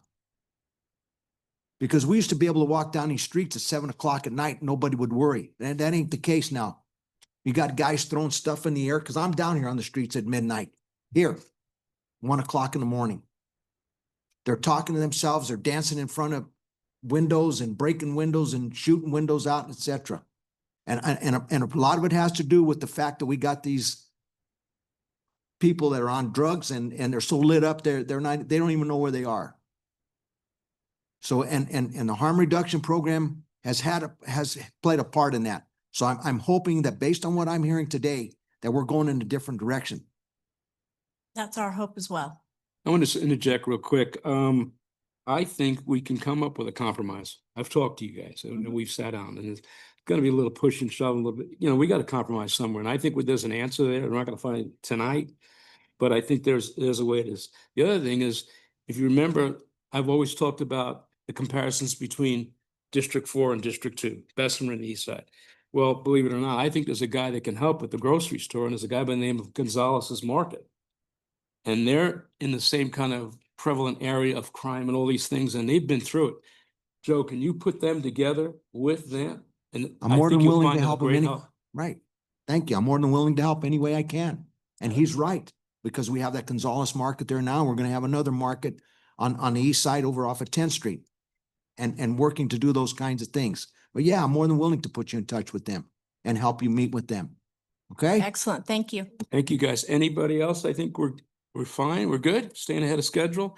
Thank you, folks, for showing up. Appreciate it very much. Thank you. Thank you. Thank you. Is it okay if we leave you with these flyers right here? Thank you. Yes. Okay. And we so- invite anyone to come down and check out our space. And you can just jump in. You don't even have to call. Let's like I just show up. Okay, we have item agenda D, which is the PMJC HVAC replacement pricing. Charles Roy, Acting Director of Public Works. Tate Honaker, Accounts Executive for Train. We've got a 15-minute presentation. And folks, make sure you put your mics on, okay?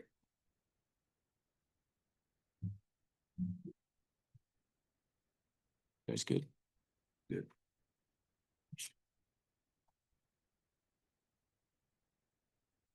Good evening, Council. It's been about 5 weeks since we last spoke to you on this topic. And in that past 5 weeks, city staff, our engineer of record, Bridgers and Paxton, and Train have worked together collaboratively and efficiently to come up with a proposal for you tonight. And we'll present that to you. To address your concerns that were brought up both at City Council as well as citizens that came to us and had questions as well. We've asked staff, key members to be here tonight. That way they can answer questions that you might have directly. So we don't have to play the telephone game. So with us here tonight, staff-wise, is Naomi Hayden, the Director of Purchasing, Darren Bustos, our Facilities Maintenance Superintendent, and then we have Steve Taylor from Bridgers and Paxton. And then I'll let Tate introduce his team, and then he'll also proceed with the presentation. Good evening, City Council. Thank you so much for your time this evening to discuss more about this project. As Chuck mentioned, there's been a lot of work that's gone into place in the last 42 days since I've been up here last on the podium. And with me tonight for that, to show extra support, we have Zed Brooks from Train, who is the project developer, to ensure that all the construction logistics of this project were sorted out properly to make sure that this project would be a success if it moves forward. We also have John Donahue, who is the regional sales manager, who has been critical in ensuring that this project received the correct amount of internal executive attention. And I also would like to call out Darren Bustos as well. He's been critical in the development of the scope to ensure that the historic issues with the current system have been addressed properly, and so that the new system being installed would not have those same systemic issues that the city is currently facing. As Chuck mentioned, we do have a presentation put together, and we have put together this agenda to kind of help share where we are tonight. So we will do one slide on a recap to level set the current state of the facility, and then we'll very quickly move into the turnkey pricing for the project, as I know it's going to be difficult to listen until that number is revealed. After that, we will go through the financial optimization process that we went through to arrive at that number. And then we'll talk about the timeline. And then I'll turn it over to Andrew Hayes to talk about how the city is able to fund this project. And then at that point, we'll open it up for questions and discussions and address anything that might have come up during the presentation. So as we said last time, the existing system serving the PMJC building is currently past its life cycle and has not worked properly from day one, causing an immense amount of financial strain on the city by spending over $100,000 a year on maintenance, and 20% of the city's mechanical technicians' time is spent at this building when they have 300 other properties that they're having to maintain. And this system is causing indoor air quality issues, and it is not able to work properly. Since our last meeting 42 days ago, the system has failed 6 separate times. The chiller itself failed 3 separate times, causing the building temperatures to rise, and Darren and his staff were not notified until staff put in a request. And additionally, one of the compressors serving one of the data center also failed 3 times, and that room reached temperatures of 116 degrees.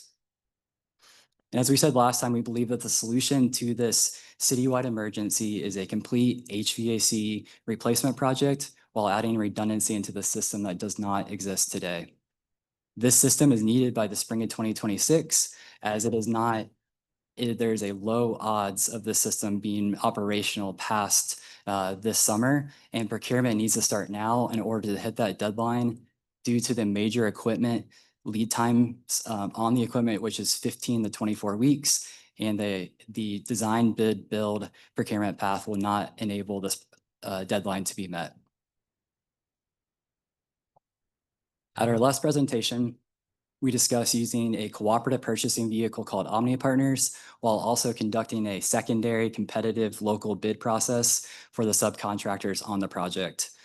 Both of those things have happened, and we are proud to present a number underneath the rough order magnitude that was presented at the last meeting. So I'll flip to that slide now. And so the final turnkey proposal for this project is $7.95 million. At the last presentation, I did not go into the proper amount of detail to talk more fully about the scope of work, so I'm going to do a better job of that tonight. So this project includes the demolition and disposal of all antiquated and failing mechanical assets, the full turnkey installation of all new assets, full-time site supervision and project management, all necessary building and city permits, a 2-year parts and labor warranty on the totality of the system. And we're also expecting a 20-year plus life expectancy for a system that is designed properly to fit how the building was supposed to operate versus the system that's in the building today. And this equipment has been designed, applied, and installed by Trane, which is just a little under 7 miles from the building. More specifically, the building systems that we'd be installing is 2 230-ton air-cooled chillers, providing 100% building redundancy, replacement of 2 air handlers, 2 boilers, and the construction of a new boiler room and chiller courtyard, 10 split systems for telecom rooms located throughout the building, 2 computer room air conditioning systems for the data center and the UPS room, and then 1 30-ton variable refrigerant flow system serving the 911 call center, along with all necessary building automation controls to make all the assets work together. Okay. Anything? Well, I like just to add something. When we talk about some of the things I hear, I'm just trying to learn about the HVAC systems. I'm not an engineer, but when I hear about things, so, well, maybe they just got to clean the coils. I've heard that. Maybe it's the levers, I believe they call them, and the chillers. And I just want to pass on the council that I went up there and I visited that facility, and they were gracious people that took me around. And I saw all the red stains, all the things that you guys are putting up with, shutting down 26 times, 105-degree temperatures, evacuating staff. I'm telling you, we're rolling the dice here, folks. If we don't seriously figure out a way to get this fixed up, and I mean fast, we're going to have a liability situation I wouldn't want anybody to have to go through. I'm not saying I know the numbers as well as some other folks. I'm just saying for me, what I saw, and I urge every counselor to go up there and take a tour of that. When I walked through that facility and I saw these giant, I think 5 by 5 foot thing, and they were turned around and they were on wheels, and it was actually a swamp cooler, 2 of them. And if they don't have those there, you'd be activating everybody out every other time it's 100 degrees or 95 degrees because it shoots up to 105. So they're dealing with this. We're not. we're going over there, and I happen to have been over there twice now. And I'm really concerned about this. This is not a joke anymore. This is serious. We're looking at some serious liability if we don't start paying attention. Councilman Latino. Thank you. Oh, I'm sorry. I'm Hold on. sorry. Are you guys finished with your presentation? No. Okay, I'm sorry. Continue. I'm sorry. My Yeah, mistake. no worries. Yeah, no worries at all. Yeah, thank you. And I think there's a comment at the last city council meeting where council mentioned, hey, we just bought a building for $7 million. How in the world is the HVAC in this building $8 million? And I wanted to put the pricing of this proposal into context. At that same meeting, it was also mentioned that in 2009, the PMJC building cost $35 million to construct. And if we use the Federal Reserve Economic Data Index for non-residential new construction report WPU 801, and if we use the index value from 2009 compared to the index value in 2025, PMJC today would have cost $63 million. And if you talk to any general contractor, they'll tell you that HVAC is typically 30 to 40% of a building's construction cost. And this project that we're presenting today is 12.6% of today's construction value. Another way that we've been able to validate the pricing of this proposal is through using the value of Omnia Partners.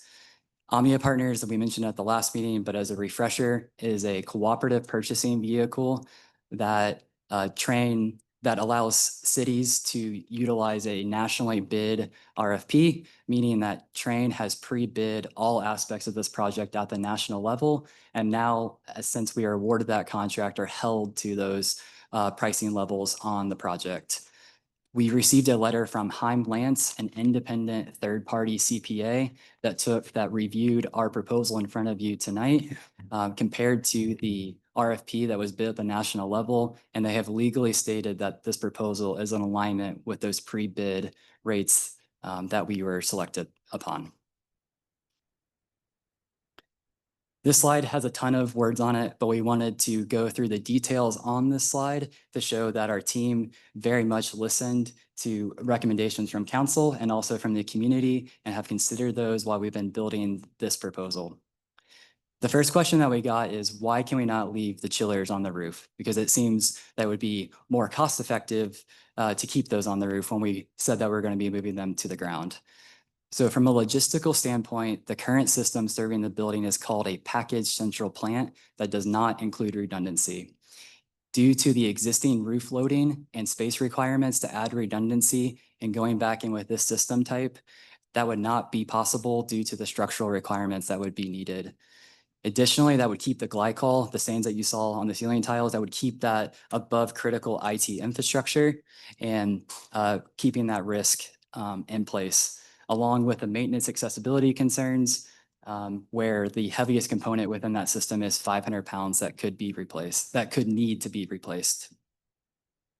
From a financial perspective, adding an additional or a larger packaged central utility plant is more expensive, as the structural requirements I mentioned, and the additional piping that would be needed to connect to the boilers that would remain on the ground. So our solution of a ground-mounted boiler room and chiller courtyard to add redundancy and removing the glycol leak, we believe is the correct solution for the city. Another piece of feedback that we got is, why not install the 5 chillers size at 25% of the load? We looked at this from a logistical standpoint, and the space constraints, the footprint availability on either the ground or the roof is not adequate based on the unit clearances that would be required. Additionally, going back in with 5 chillers at 25% of the load, there would need to be more controls, more electrical, more piping valves, more pumps, and the equipment cost on a $1 per ton basis is actually more expensive. The solution that we've presented with 2 230-ton chillers is actually more cost effective than 5 chiller size at 25% of the load. Additionally, these chillers have built-in redundancy through 6 independent compressors, meaning if one of those compressors were to fail, the other 5 compressors will remain operational. Another piece of feedback we got is, can we use a temporary rental chiller on a flatbed and roll that up to the building in case of a failure? Based on how the current system is designed, it is not possible to use a temporary chiller on the ground due to the location of the central plant. That chiller would need to be co-located on the roof with the existing central plant, and from a structural standpoint, that is not possible. So from a financial perspective, what we would need to do is install a ground-mounted tap into the system, which we have estimated around $500,000. And in addition to that, $20,000 to $30,000 a month to run a size chiller that would be needed to support the cooling for the building. So our solution is a holistic HVAC replacement project, locating this chiller on the ground so that in the future, if emergency or temporary cooling is needed, that ground tap is available on the ground and that $500,000 would not need to be spent. We have put this graphic in here to illustrate better of what is being replaced and where. And so if we start together on the roof, you can see 3 boxes. In green is represented the 2 air handlers. Those air handlers are actually going to be replaced in place. So the air handlers will be remaining on the roof. And so the new air handlers will go in those exact same spots. And yellow is that central utility plant, and that is what's going to be relocated to the ground approximately where it is shown there on the picture. In addition to taking into consideration comments from the council and the community members, we also worked together with Bridgers and Paxton, the city's selected designer for this project, along with our qualified local contractors. And we have been able to go through an iterative design build process, finding savings for the city on this project. Good evening, City Council. I'm Steve Taylor, mechanical engineer. You're gonna have to speak up. I can't hear you. Steve Taylor with Bridgers and Paxton Engineers. Okay. Mechanical engineer. And as Tate was saying, Bridgers and Paxton, as the city's selected engineer and engineer of record for this project, was actively involved in the collaborative process to look at optimize strategies for cost control. All of those were filtered through the requirements of the project for life safety, for building function, for redundancy and resiliency. Through that collaborative process, we determined that running the chilled water piping exterior to the building and making that connection, in addition to minimizing downtime of the install, saves $230,000 of the project cost. Exterior electrical systems, as opposed to being inside the building, and the use of aluminum feeders save an additional $30,000. The chiller courtyard utilizing a separate an 8-inch versus a 10-inch CMU block is additional savings of $30,000. The chiller and air handler size reduction through system optimization was $75,000. Changing the air handler ductwork to the VRF system in the call center was $200,000 savings. Tate, I think you were going to speak to the next one. And originally, when the project was being considered, there was going to be the chiller, air handler, and boiler project pursued at one time. And then the computer room, air conditioning equipment, and IT infrastructure was not originally a part of the project. But when we started working on the first part of the project, combining those through different construction efficiencies, that saved an additional $150,000. And then additionally, we received up-to-date geotechnical data that allowed us to reduce the seismic requirements for the building, which saved an additional $130,000. Okay. And I would just point out here that this collaborative iteration was only possible because of the Omnia solution.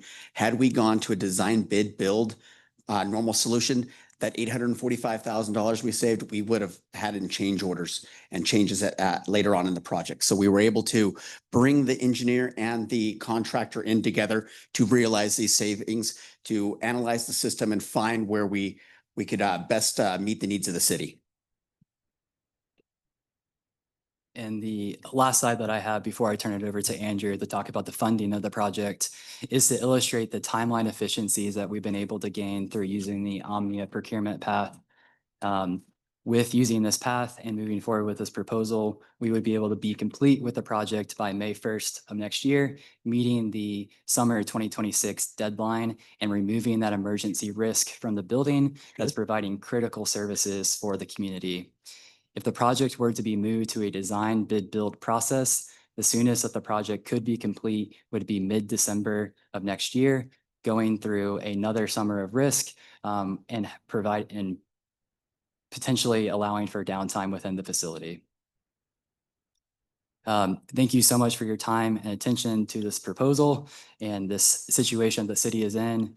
Train, Bridgers and Paxton and our team are very proud of what we've been able to put together to meet the city's unique needs in regards to this emergency. And Andrew, if you're ready to talk about the funding, you come on now.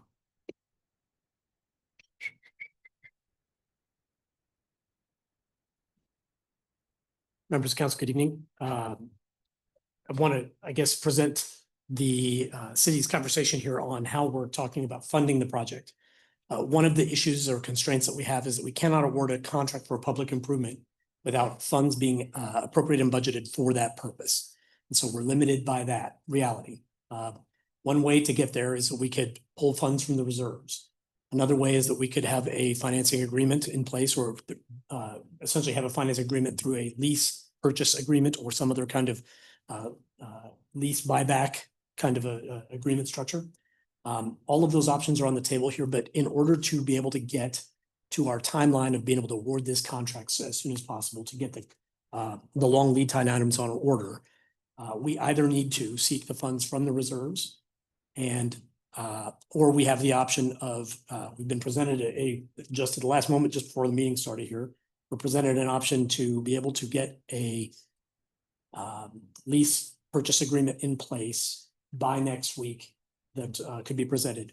And so at the end of this, after we're done with discussion, everything, we'll be seeking some direction on which way you'd like to go. But the bottom line is, if we were to pursue that option, the lease buyback option or the lease purchase option, we would ask for council's direction to go that way with a not to exceed amount on an interest rate and a duration for that agreement to be in place. As Tate mentioned during the presentation, the service life expectancy of the equipment exceeds 20 years. So we could potentially have a lease purchase agreement in place that has a duration, a loan payback of 20 years up to that amount. Somewhere between 15 and 20 years is kind of what we had in mind going in. We also separately, just so council is aware, we have an RFP out right now for other financing options as well, other lease purchase agreements or lease buyback agreements. Those agreements are out right now. We're expecting the results or feedback on those, I believe, this week, Friday. So they won't be ready in time for Monday, but a few options here. So I've laid out kind of three primary options. The big one is that we need the funds in place. And so we can do that one of two ways. One is, again, getting the funds out of the reserves. If we choose to keep it funded out of the funds we pull out of the reserves, that's an option that council could go with. We can also look at the terms and conditions of the various loan options that are coming out, these lease buyback agreements, and see if there are any terms and conditions that are favorable, that are desirable, and we can essentially enter into those financing agreements later and replenish the funds from the reserves that were taken, if that's desired, and we would end up financing the project from that point. We also, like I said, just before we walked in here, got word about one of the financing options or one of those lease purchase agreements that could be prepared in time for Monday. So if council's appetite is not to take funds from reserves, that is an option we could bring forward at this point. Either way, whether we're talking about these lease purchase agreements, I guess the collateral is the equipment itself. Again, we've got 20 years of service life expectancy on that equipment. And so within the durations that we're talking about, we don't need to secure this with other collateral like real property or other things. It would be secured with the equipment that's being purchased. I'm sure there are some questions, but let me pause there. And like I say, at the end of this, I'd like to make sure that we close this discussion with some direction from council on acceptability of us bringing an emergency ordinance next week for approval of the contract with Train, and separately, whatever path we decide to go down for funding, whether that's to temporarily pull funds out from the reserves and fund this later from a lease purchase option of some kind, or just to strictly fund it straight from reserves. So I'll leave it there and let you ask questions. We're gonna go to Councilor Maestri, Latino, and then Flores.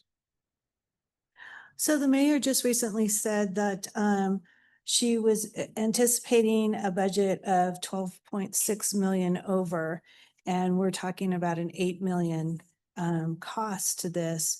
How is that going to calculate when we have 18 million in the reserves right now? Sure. So we've checked with Director of Finance, who has certified that there are funds available for this purpose. It would obviously eat into the reserve by about $8 million. One other piece that we haven't talked about is the turnkey amount, of course, is the contract amount that's proposed. We would also propose that there be some amount of contingency also provided in case of minor change orders that do need to happen. I think that the design and the requirements have been very thoughtfully approached in this case. So we don't need a large contingency, but there would be some amount necessary going forward, just in case there's a change order. So that could be limited to, say, 7 to 10%, something like that. And anything that's not spent would, of course, be returned back to the fund. Okay, but if we only have 18 million in reserves and you have 12.6 million over on the budget expected, and it's 8 million, that's $20.6 million. I can't speak to what the mayor said for her budget. Well, no, she said it here on record. Yep. So that's where I'm taking it checked with the from. Director of Finance. So how do you do that when now you'd be 2.6 million in the negative about? I would have to defer that question to the mayor or to the Director of Finance specifically. But when we discussed this issue very specifically about pulling $8 million out for the purpose of this project, we were told that this is, there are funds available for that purpose, that we would still be within our required reserves. And so, Danny, if you'd like, I can defer to him for that particular question. Mm-hmm.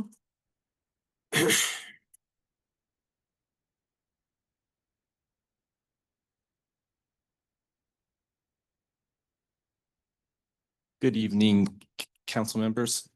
Our projection right now to end 2025 is going to be with a ending fund balance of 18 million. Mm-hmm. So that's also including a certain amount of salary savings due to our vacancies in PD. So the budgeted amount is 18 million. It really should be a bit higher than 18 million. So even going into 2026, now that 12 million right now is an estimate. So eating into that fund balance by another 7.9 million, I'm projecting that we should have at the end of the day at least 2 million left over in fund balance. Now, that's not a great position. No, aren't we supposed to have at least 10%? So that is after the 10% council designated reserves as well as the mandated reserve for Tabor. So this would be after those requirements are met. So this is 2 million after those requirements are met. that's right. So this is above and beyond the reserve requirements. So it's not the best position to be in. We've been in worse, obviously. The intent of the fund balance can be synonymous with the rainy day fund. This certainly is a rainy day situation to fix this For this asset. purpose, but then there's no rainy day fund left, Right. basically, for anything else. So I think if we did pay for this from fund balance, we will take reserves to a very low amount in the long run, we would probably save about $3.5 million in interest versus issuing that COP. 3.5 million over 20 years. Approximately. Right. Mhm. And you put out what's that payment gonna be monthly if we don't go that route? So we don't have the numbers back, that $3.5 million figure. That's my ballpark estimate. Mhm. So we don't have those exact figures back yet, but Mhm. that's just what I'm estimating. And I think I estimated that over a 15-year term. So 20-year term, it will be higher than 3.5 million because the interest rate's higher and you're Mhm. paying over 5 extra years as opposed to a 15-year term. And is this a closed system? Is Train a closed system? Will it be a closed system when it comes to maintaining the product? Is it a closed system that you're selling? Because with a closed system, we would only mean that Train would hold the maintenance contract and only Train could work on it during the warranty period. Is that correct or am I wrong? No, it's we're using industry standards that any qualified HVAC technician and company can work on. There's nothing proprietary within the system that a qualified HVAC company cannot work on. And when we talk about the existing system not being compatible for the size of the building, did any of the add-ons of IT equipment add on to the system working overtime? Did we add IT equipment and didn't add like a separate system to cool that IT equipment to cause strain on the existing HVAC system? The existing system serving the IT You infrastructure. gotta pull your, I can't hear you. You're gonna pull Sorry. your mic. Yeah, the current system serving the IT infrastructure is past its life cycle. And so it's also starting to show failures. When the systems are working properly, there is not temperature concerns in those areas. Yeah, that's what I'm asking you though, is an overload of equipment, when I don't know, 15 years ago when they built that building, they didn't anticipate or like a real crime time center and some other upgrades in IT and all of that. So they wouldn't have spec'd the building equipment at that time for future upgrades in case of, that technology probably wasn't even in place back then. So how are we going to prevent like that from happening in the future of overloading whatever existing system there is? I mean, if we continue IT upgrades and we continue upgrades, are we going to continue to upgrade the system so that it covers what we're installing and it doesn't wear on the existing system to wear it down, where it wears it down and crashes? I was going to say that I think that in general, we've seen data centers shrink over time, right? Equipment tends to get smaller. Sometimes we get more equipment in that would generate more demand or more heat load, but as a general rule, the equipment that we've seen in data centers, our data center in the Pope Block, our data center in IT, equipment has shrunk over time. And so the footprint required and the heat generated has generally dropped, except where more equipment is added. I think, just to be clear, I think I heard your question also as, is the IT cooling system separate from the rest of the main building cooling system? I Well, believe it that's seems correct. like that it's broken Yeah. down in the bid, right? Well, and the existing, right? The way the existing system's configured, the crack units that are there are separate from the rest of the building cooling system. Mhm. So they are not fed by the same plant. They're not cooled by the same equipment, that kind of thing. There are Mhm. two separate systems running in the building. Mhm. Part of also this design going forward is to ensure that we've got the resiliency that we need in this critical facility. Mhm. It's the city's police department. It is a data center. It is the court building. There are functions that take place in this building that can't be easily relocated. And so making sure that going forward, we have the redundancy and resiliency we need to prevent these kinds of outages and make sure the system continue to operate is critically important as well in this case. Well, we hire Bridges and Paxton initially because they're the third party consultant that we look for best protection for the city, not for the contractors and not for the manufacturers. It's for the city. And so what I'm wondering is why Bridges and Paxton could only work with Train and not with anyone else as far as getting us multiple bids, because right now we're just looking at a single bid. So again, that we've talked about the bidding process here. This is not just a single bid. This is an Omnia contract that has been nationally bid where the equipment has been bid out nationally. In addition, there were separate bids taken to get local contractors' prices for installation of the equipment. So there's been multiple bids kind of set up here to bring this one package together. But this is such a complex purchase that I'm almost there. So this is such a complex purchase that you can't just simply say, Train's going to go do all of this. Train's going to manufacture the equipment, and there are going to be local contractors here who have each bid separately for the installation related stuff. The equipment itself has also been separately bid nationally. And so these prices, again, have been third-party verified by an outside CPA.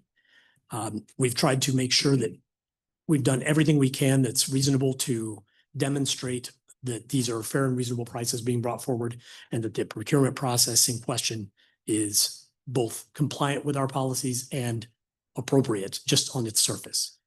Well, when you talk about it's been bid nationally amongst other manufacturers, I guess, would have their part in that. Why haven't we seen those? Just to say, I mean, you're telling us that they are the least expensive. Why aren't you showing us the graph or the data that you have witnessed to determine that they are the lowest? Sure. Each one of these projects is separate, right? I mean, you do have, I'm not putting this same unit on a smaller building in Indiana or wherever, right? But in general, the equipment is bid out based on industry standards and bid out based on tonnage and demand requirements there. So these are, again, prices that are common nationally and determined to be fair and reasonable across the country. So Omnia Piers also has other contract manufacturers that they work with. Why didn't we just open it up to see what they were bidding, what they had to offer in comparison with Train? Yep, I can take that one. Train is the only local Omnia contractor that is able to perform these services.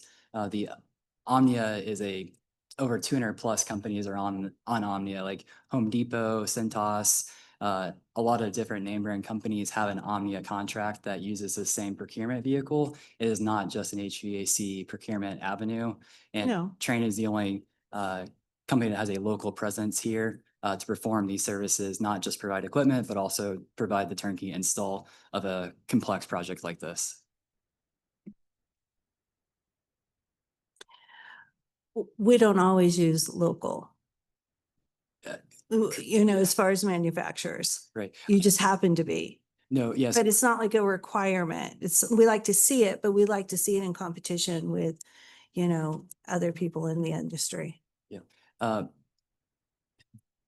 There's not a contractor in a reasonable radius that can perform these same services that also have a Omnia contract.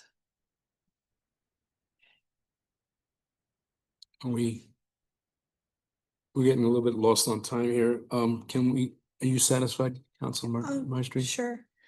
Council Latino? I have something similar to what Councilwoman Maestri asked.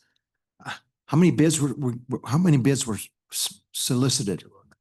Again, there's multiple bids within this package that came forward. So there were multiple bids for the services to install from local HVAC contractors and from electricians and everybody else that's going to be working on the equipment. I'm talking about Train. How many bids were solicited in addition So to the Omnia Train? contract again was solicited nationally for different types of equipment. And on the cost weighted average of this equipment across the country, this is a nationally recognized bid amount, or I guess pricing structure for this equipment. So Train is the one company that we went to who is in this area that can operate on this Omnia contract. But internal to that bid, then there's choices about who comes to install that. And that's where in these last 42 days, Train and Bridges and Paxton and the city have gone out to try to make sure that we're getting the best possible prices.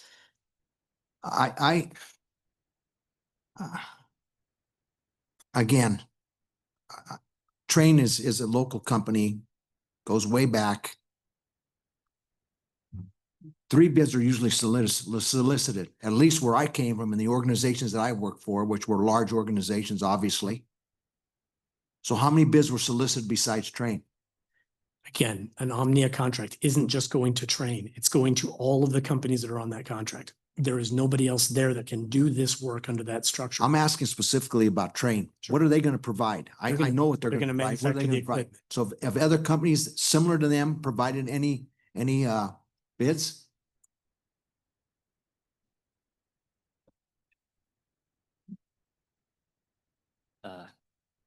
Yeah, sorry. Could you restate that question a little bit?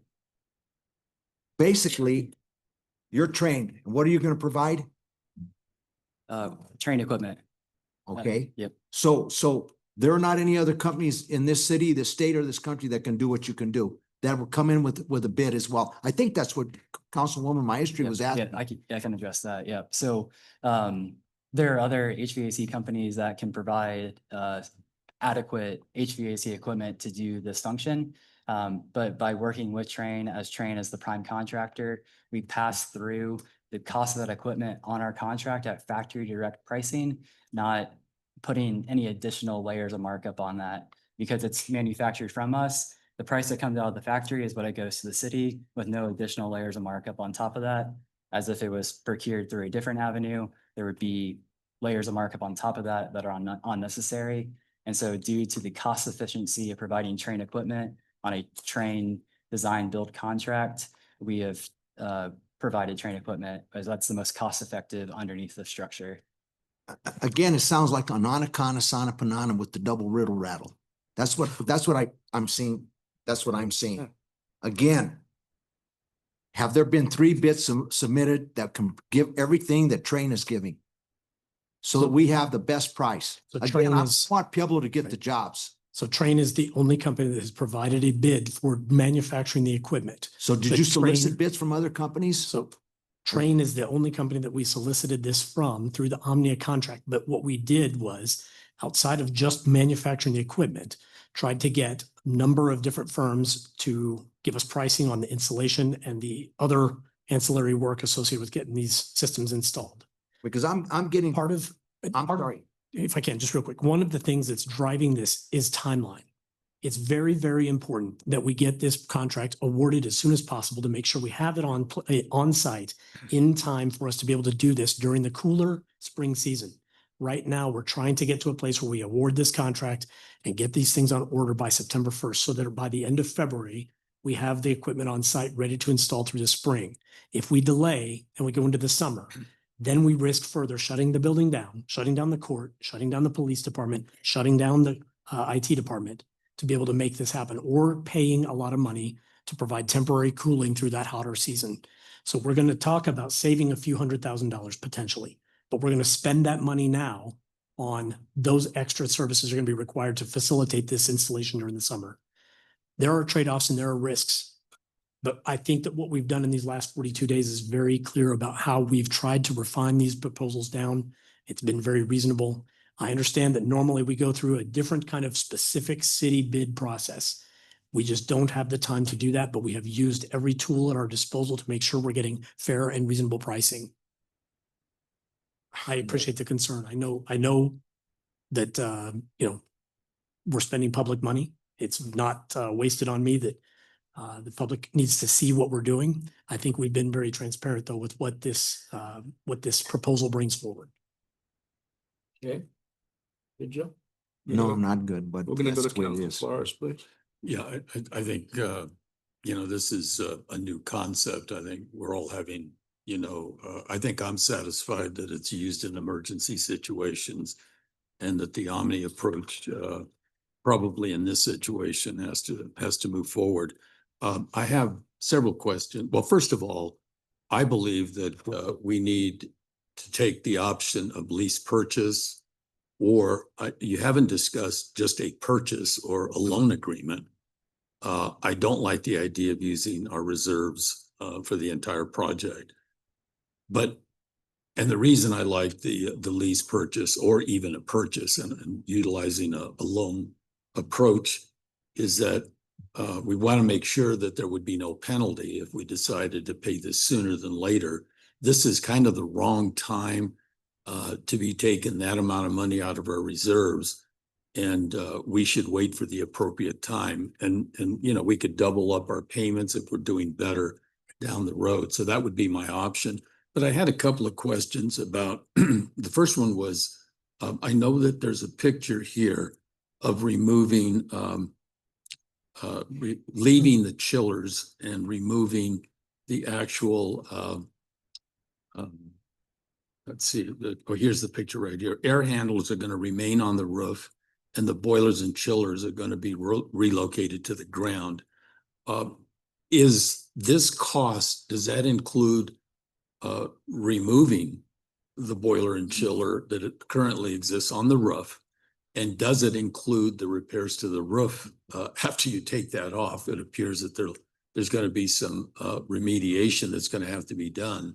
So that number includes all of those consequences of moving the. Yeah, that is correct. It is a full turnkey proposal. All the demolition and new install and necessary adjustments, including the roof patching and roof repair. Right. And then is there going to be an intermediate kind of system on a semi with a trailer or something that's going to act in between the removal of the chiller and then relocation? It seems like there's going to be a period there of some sort of a mobile device that's going to keep the building cool. Due to the time frame that we're able to do the project in the shoulder seasons where the cooling and heating loads are not as intense. Right now, we are planning on 3 separate mobilizations to change over the system to minimize the amount of interruption to the building on a planned basis versus on a emergency basis. And so we can schedule and plan those things. We're going to be doing as much pre-piping, pre-installation that we can do so that we can have all the assets, all the infrastructure in place and to do a very quick and efficient turnover. Right. And then my last question has to do with the utility savings, I guess. Have we calculated that, or is that something that we need to wait? But it just seems like our utility costs should drop. And that really is a number that we should take into consideration. You know, well, there's obviously others, less maintenance that we're going to need, you know, less electricity, less whatever. Has that number, I mean, is there a way of quantifying that number? Yep. So there has been a third-party report that was completed on the PMJC building, I believe in the last 18 months. And they said updating the HVAC system would provide a number of savings. The report was not performed by Trane, but that report is available. But yeah, that there will be savings associated with the project. Yeah. Yes. Yeah. So the report he's referring to is tied in with our energy performance contract. So that the CMTA is the company that's been doing those audits, and they've been through lighting and some mechanical on different buildings, including PMJC. They've done a baseline energy survey to determine the energy consumption before. And so HVAC is always one of those things where there's opportunities for savings. The quantity I don't think has been quite set yet. I think that that's still to be determined. One thing I will say is if we're changing the system at all and trying to buy redundancy and resiliency, sometimes that comes at a cost a little bit on energy efficiency as well. So there may be some break even there. It may be a little bit of savings. We'll have to look and see. But the baseline work has been done for that energy performance contract.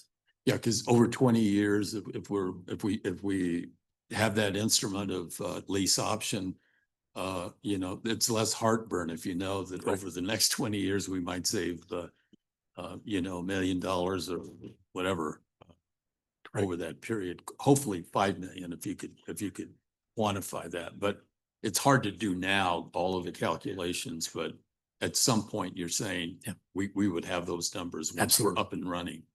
One, if I could also answer your question or your comment, respond to your comment about the reserves and the early payback.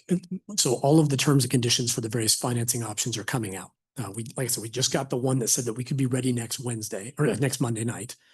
If we were to try to approve that, we would again need to confirm whether or not early payback is allowed in there. The other two that we've talked to have indicated that early payback is part of their general terms and conditions. Right. And without a penalty. Yeah. And so I the think opportunity only- exists to either fund it in full or finance in full rather, or to fund it in part.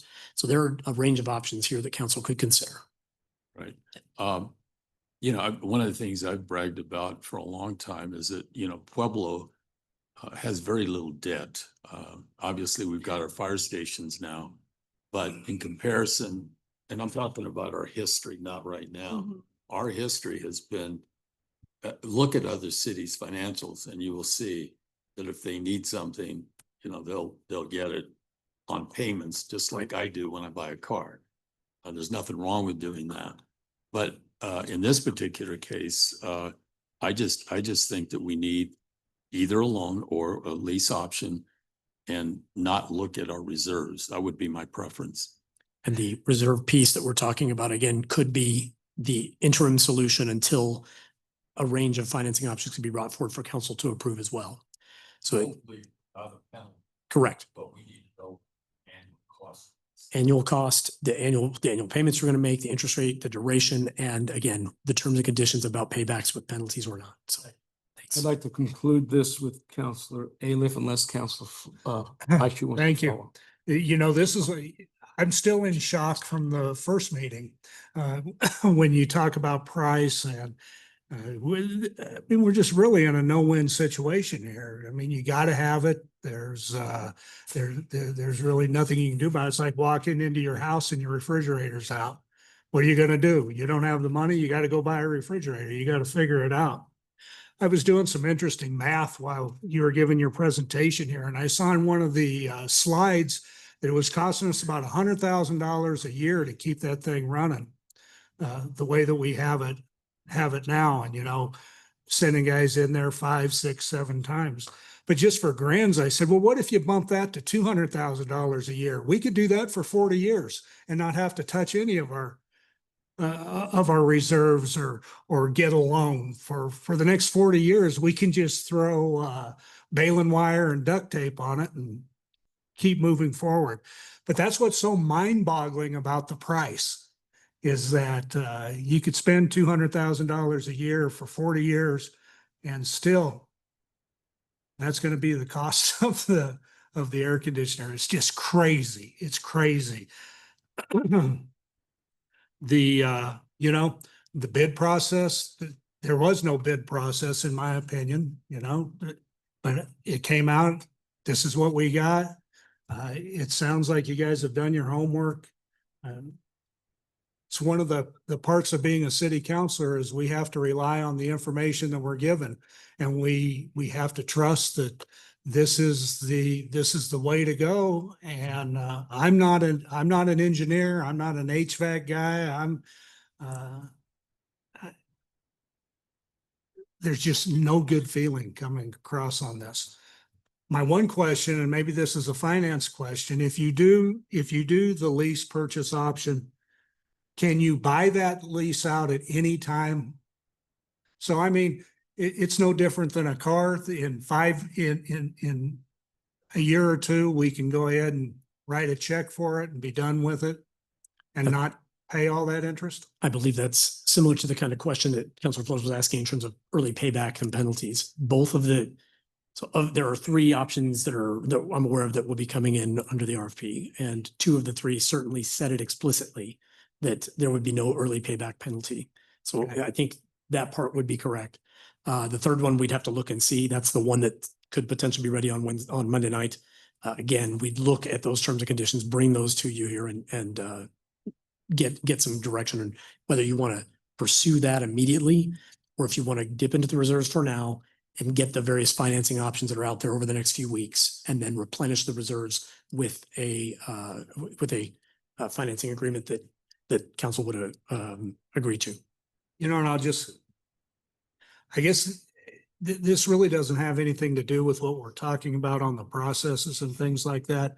But it's interesting in the presentations that you know, that this has been going on for 10 or 15 years, that we've been having problems with that unit. And, you know, finally, it's just hit ahead.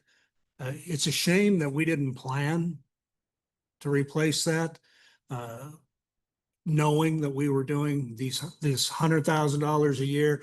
Quite frankly, I didn't know about it till you came and you gave a presentation. And I've been on city council for 6 years. I don't know if Councilor Flores had heard the problems either.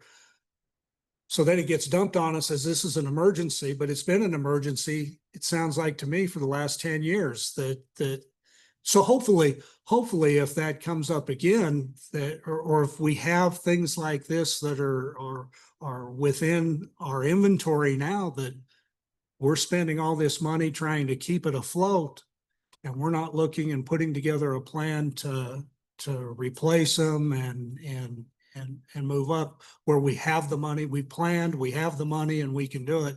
Hopefully that in the future, it's not like this. If I can respond very quickly, that there's a program called asset management that we have established in the Public Works Department in the last 3.5 years or so. We spend quite a bit of time assessing the condition of our infrastructure, particularly facilities and the component systems that make those buildings up.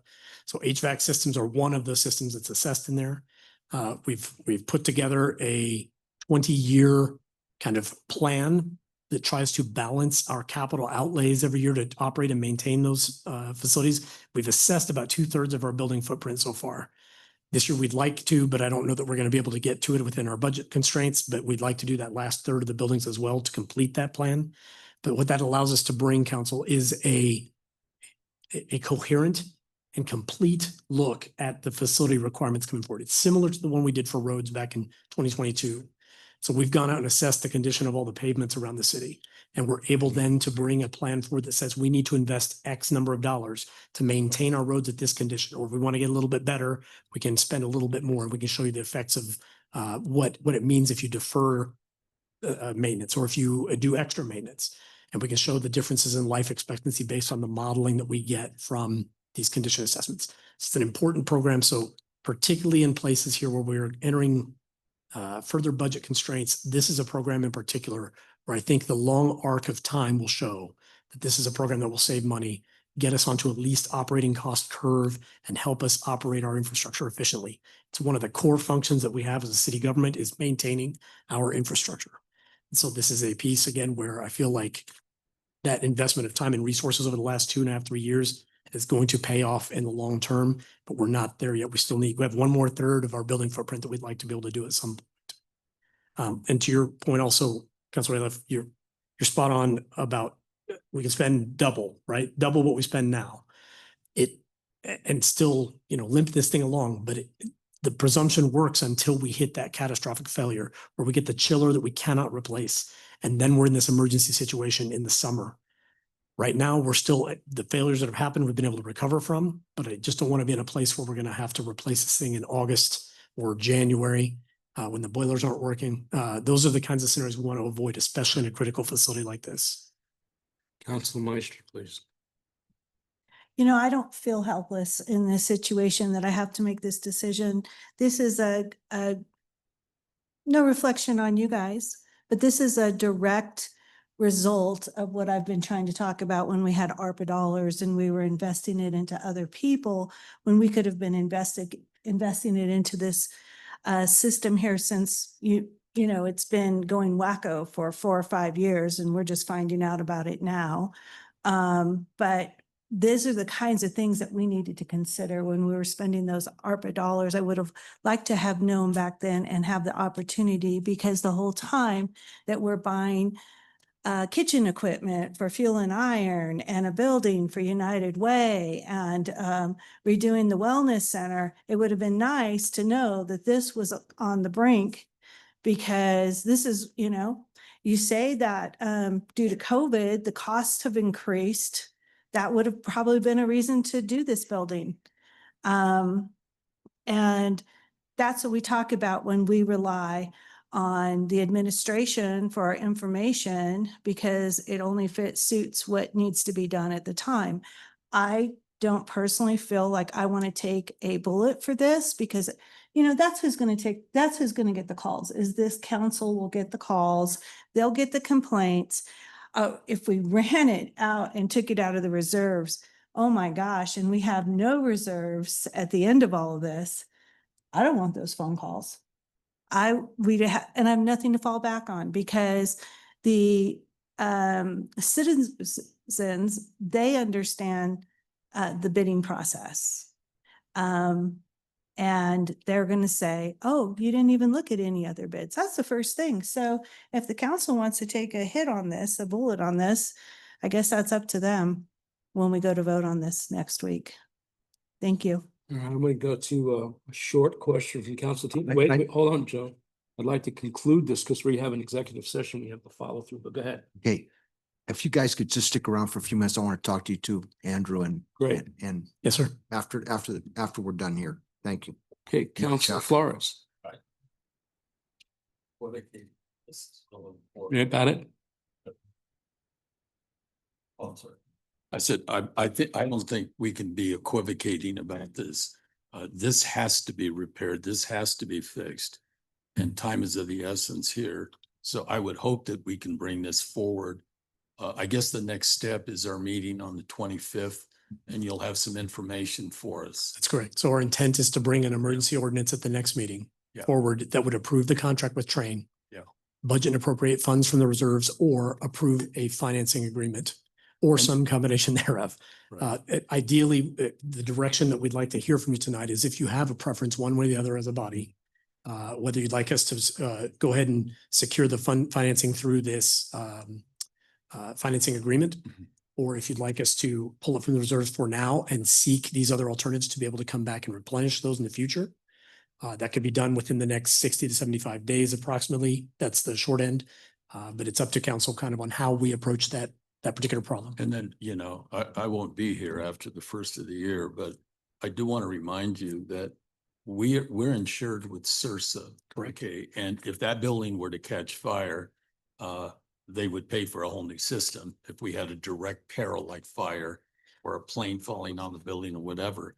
However, we also have an additional coverage called mechanical breakdown coverage. And mechanical breakdown coverage, who knows what's been occurring over the last, 18 years at the building or? Approximately. Approximately. But just to reiterate this, there is additional coverage called mechanical breakdown coverage for such things as a power surge, electrical shorts, mechanical breakdown, motor burnout, operator error. So someone should be paying attention to that as we go along. It's very possible that some of this thing could have occurred.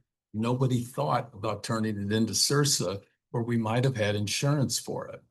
And, I might leave you an actual document that will show you that there is mechanical breakdown coverage for all of our equipment in the city through CIRSA. And if we have that kind of event happen, we should have someone that can understand that. But who knows what happened 15 years ago or 10 years ago? Somehow maybe there was an internal force that caused this. And this all arose out of an old insurance that used to be on boiler and machinery coverage. And now it's been modernized to include HVAC. That's just Hold on one second, Chief of Staff McCain, you had your light on and now it's off. He covered what I wanted to say. We're just looking for direction where to take it going forward on the financing stuff. Council Maestro. Just on what Councilor Flores has to say, I mean, if it broke down, would that CIRSA cover the temporary chiller system until, that's one thing to look into. There has to be coverage triggered, and Mhm. there is consequential coverage for the chiller and all that stuff. Yeah, at least if it didn't cover a new chiller, it would at least cover the But temporary this is all for the water under breakdown. bridge. We can't go back and try to uncover something that might have happened. Councilor Flores, I forgot to mention it during the presentation, but you had asked a question during the last meeting as well about the maintenance agreement or having a maintenance agreement. And so it's not priced in this because it's more of an operational expense going forward, but there is a 2-year warranty, as Tate mentioned. That's something that the city has a standard requirement for in our public improvement contracts. So that covers, again, everything during that 2-year warranty period, but a maintenance agreement to continue to do preventive maintenance and operational work on the system in the meantime is something else that we priced out. It's about 55,000 a year if we wanted to go ahead and enter into a contract to do that. The alternative to that is that we contract out for the preventive maintenance work separately, or we self-perform. And there are some opportunities for We either wouldn't one of have to those. do that till the 3rd year, would we? Well, the preventive maintenance is not necessarily covered by warranty. Warranty would cover if there's some kind of an unexpected breakdown. But again, if we're changing belts or changing, refrigerant or whatever in the system, those preventive maintenance items we would want to do to keep the system functioning properly are things that we could do under a maintenance contract, or we could self-perform that work. I just want to make sure I got addressed because you did ask that question last time. Yeah, thank you for that.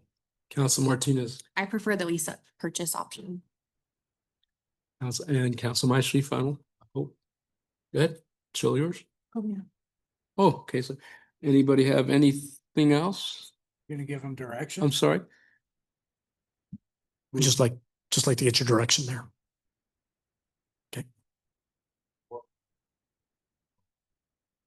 Are you okay with the lease purchase or the loan? What, you gonna go lease purchase? Dennis, your lease purchase? Okay, Lease purchase. lease purchase takes it, okay? And we hear you saying lease purchase with this agreement or this proposal has been brought forward. We need, so our intent would be to seek a lease purchase agreement with an interest rate not to exceed 5.5%. That's slightly above what we're hearing as indicative rates right now, but 5.5% would be the high end, and a duration not to exceed 20 years. Is that acceptable to council? Okay, We'll bring before that we go, forward next Monday. before we go into the motion of the executive session, I want Brian McCain, Chief of Staff, an opportunity to add something he forgot. Yeah, real quick, 30 seconds. Just in case you're not watching the news, the state is going into a special session this Thursday, probably Thursday, Friday, and maybe through the weekend. They're going to address the $1 billion budget hole that they're facing now with in regards to federal funding coming in and just the state being in the state that it is. And then also artificial intelligence regulation will be the first state in the nation to regulate artificial intelligence. So I'll keep you posted. The Romeros, they're going to give an update next Monday, I think it is, and let you know what happens. But if you're going to the legislative barbecue at the fair, might be a little short staffed this year because I'll be up there in session. So, Okay, President Neal.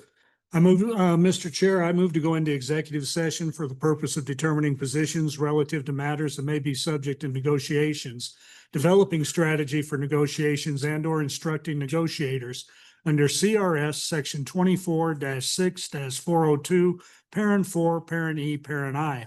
And the following additional details are provided for identification purposes: building department transition, and for a conference with the city attorney for the purpose of receiving legal advice on specific legal questions under CRS 24-6-402, parent 4, parent B. And the following additional details are provided for identification purposes: initiation of litigation related to a lease. We have a second.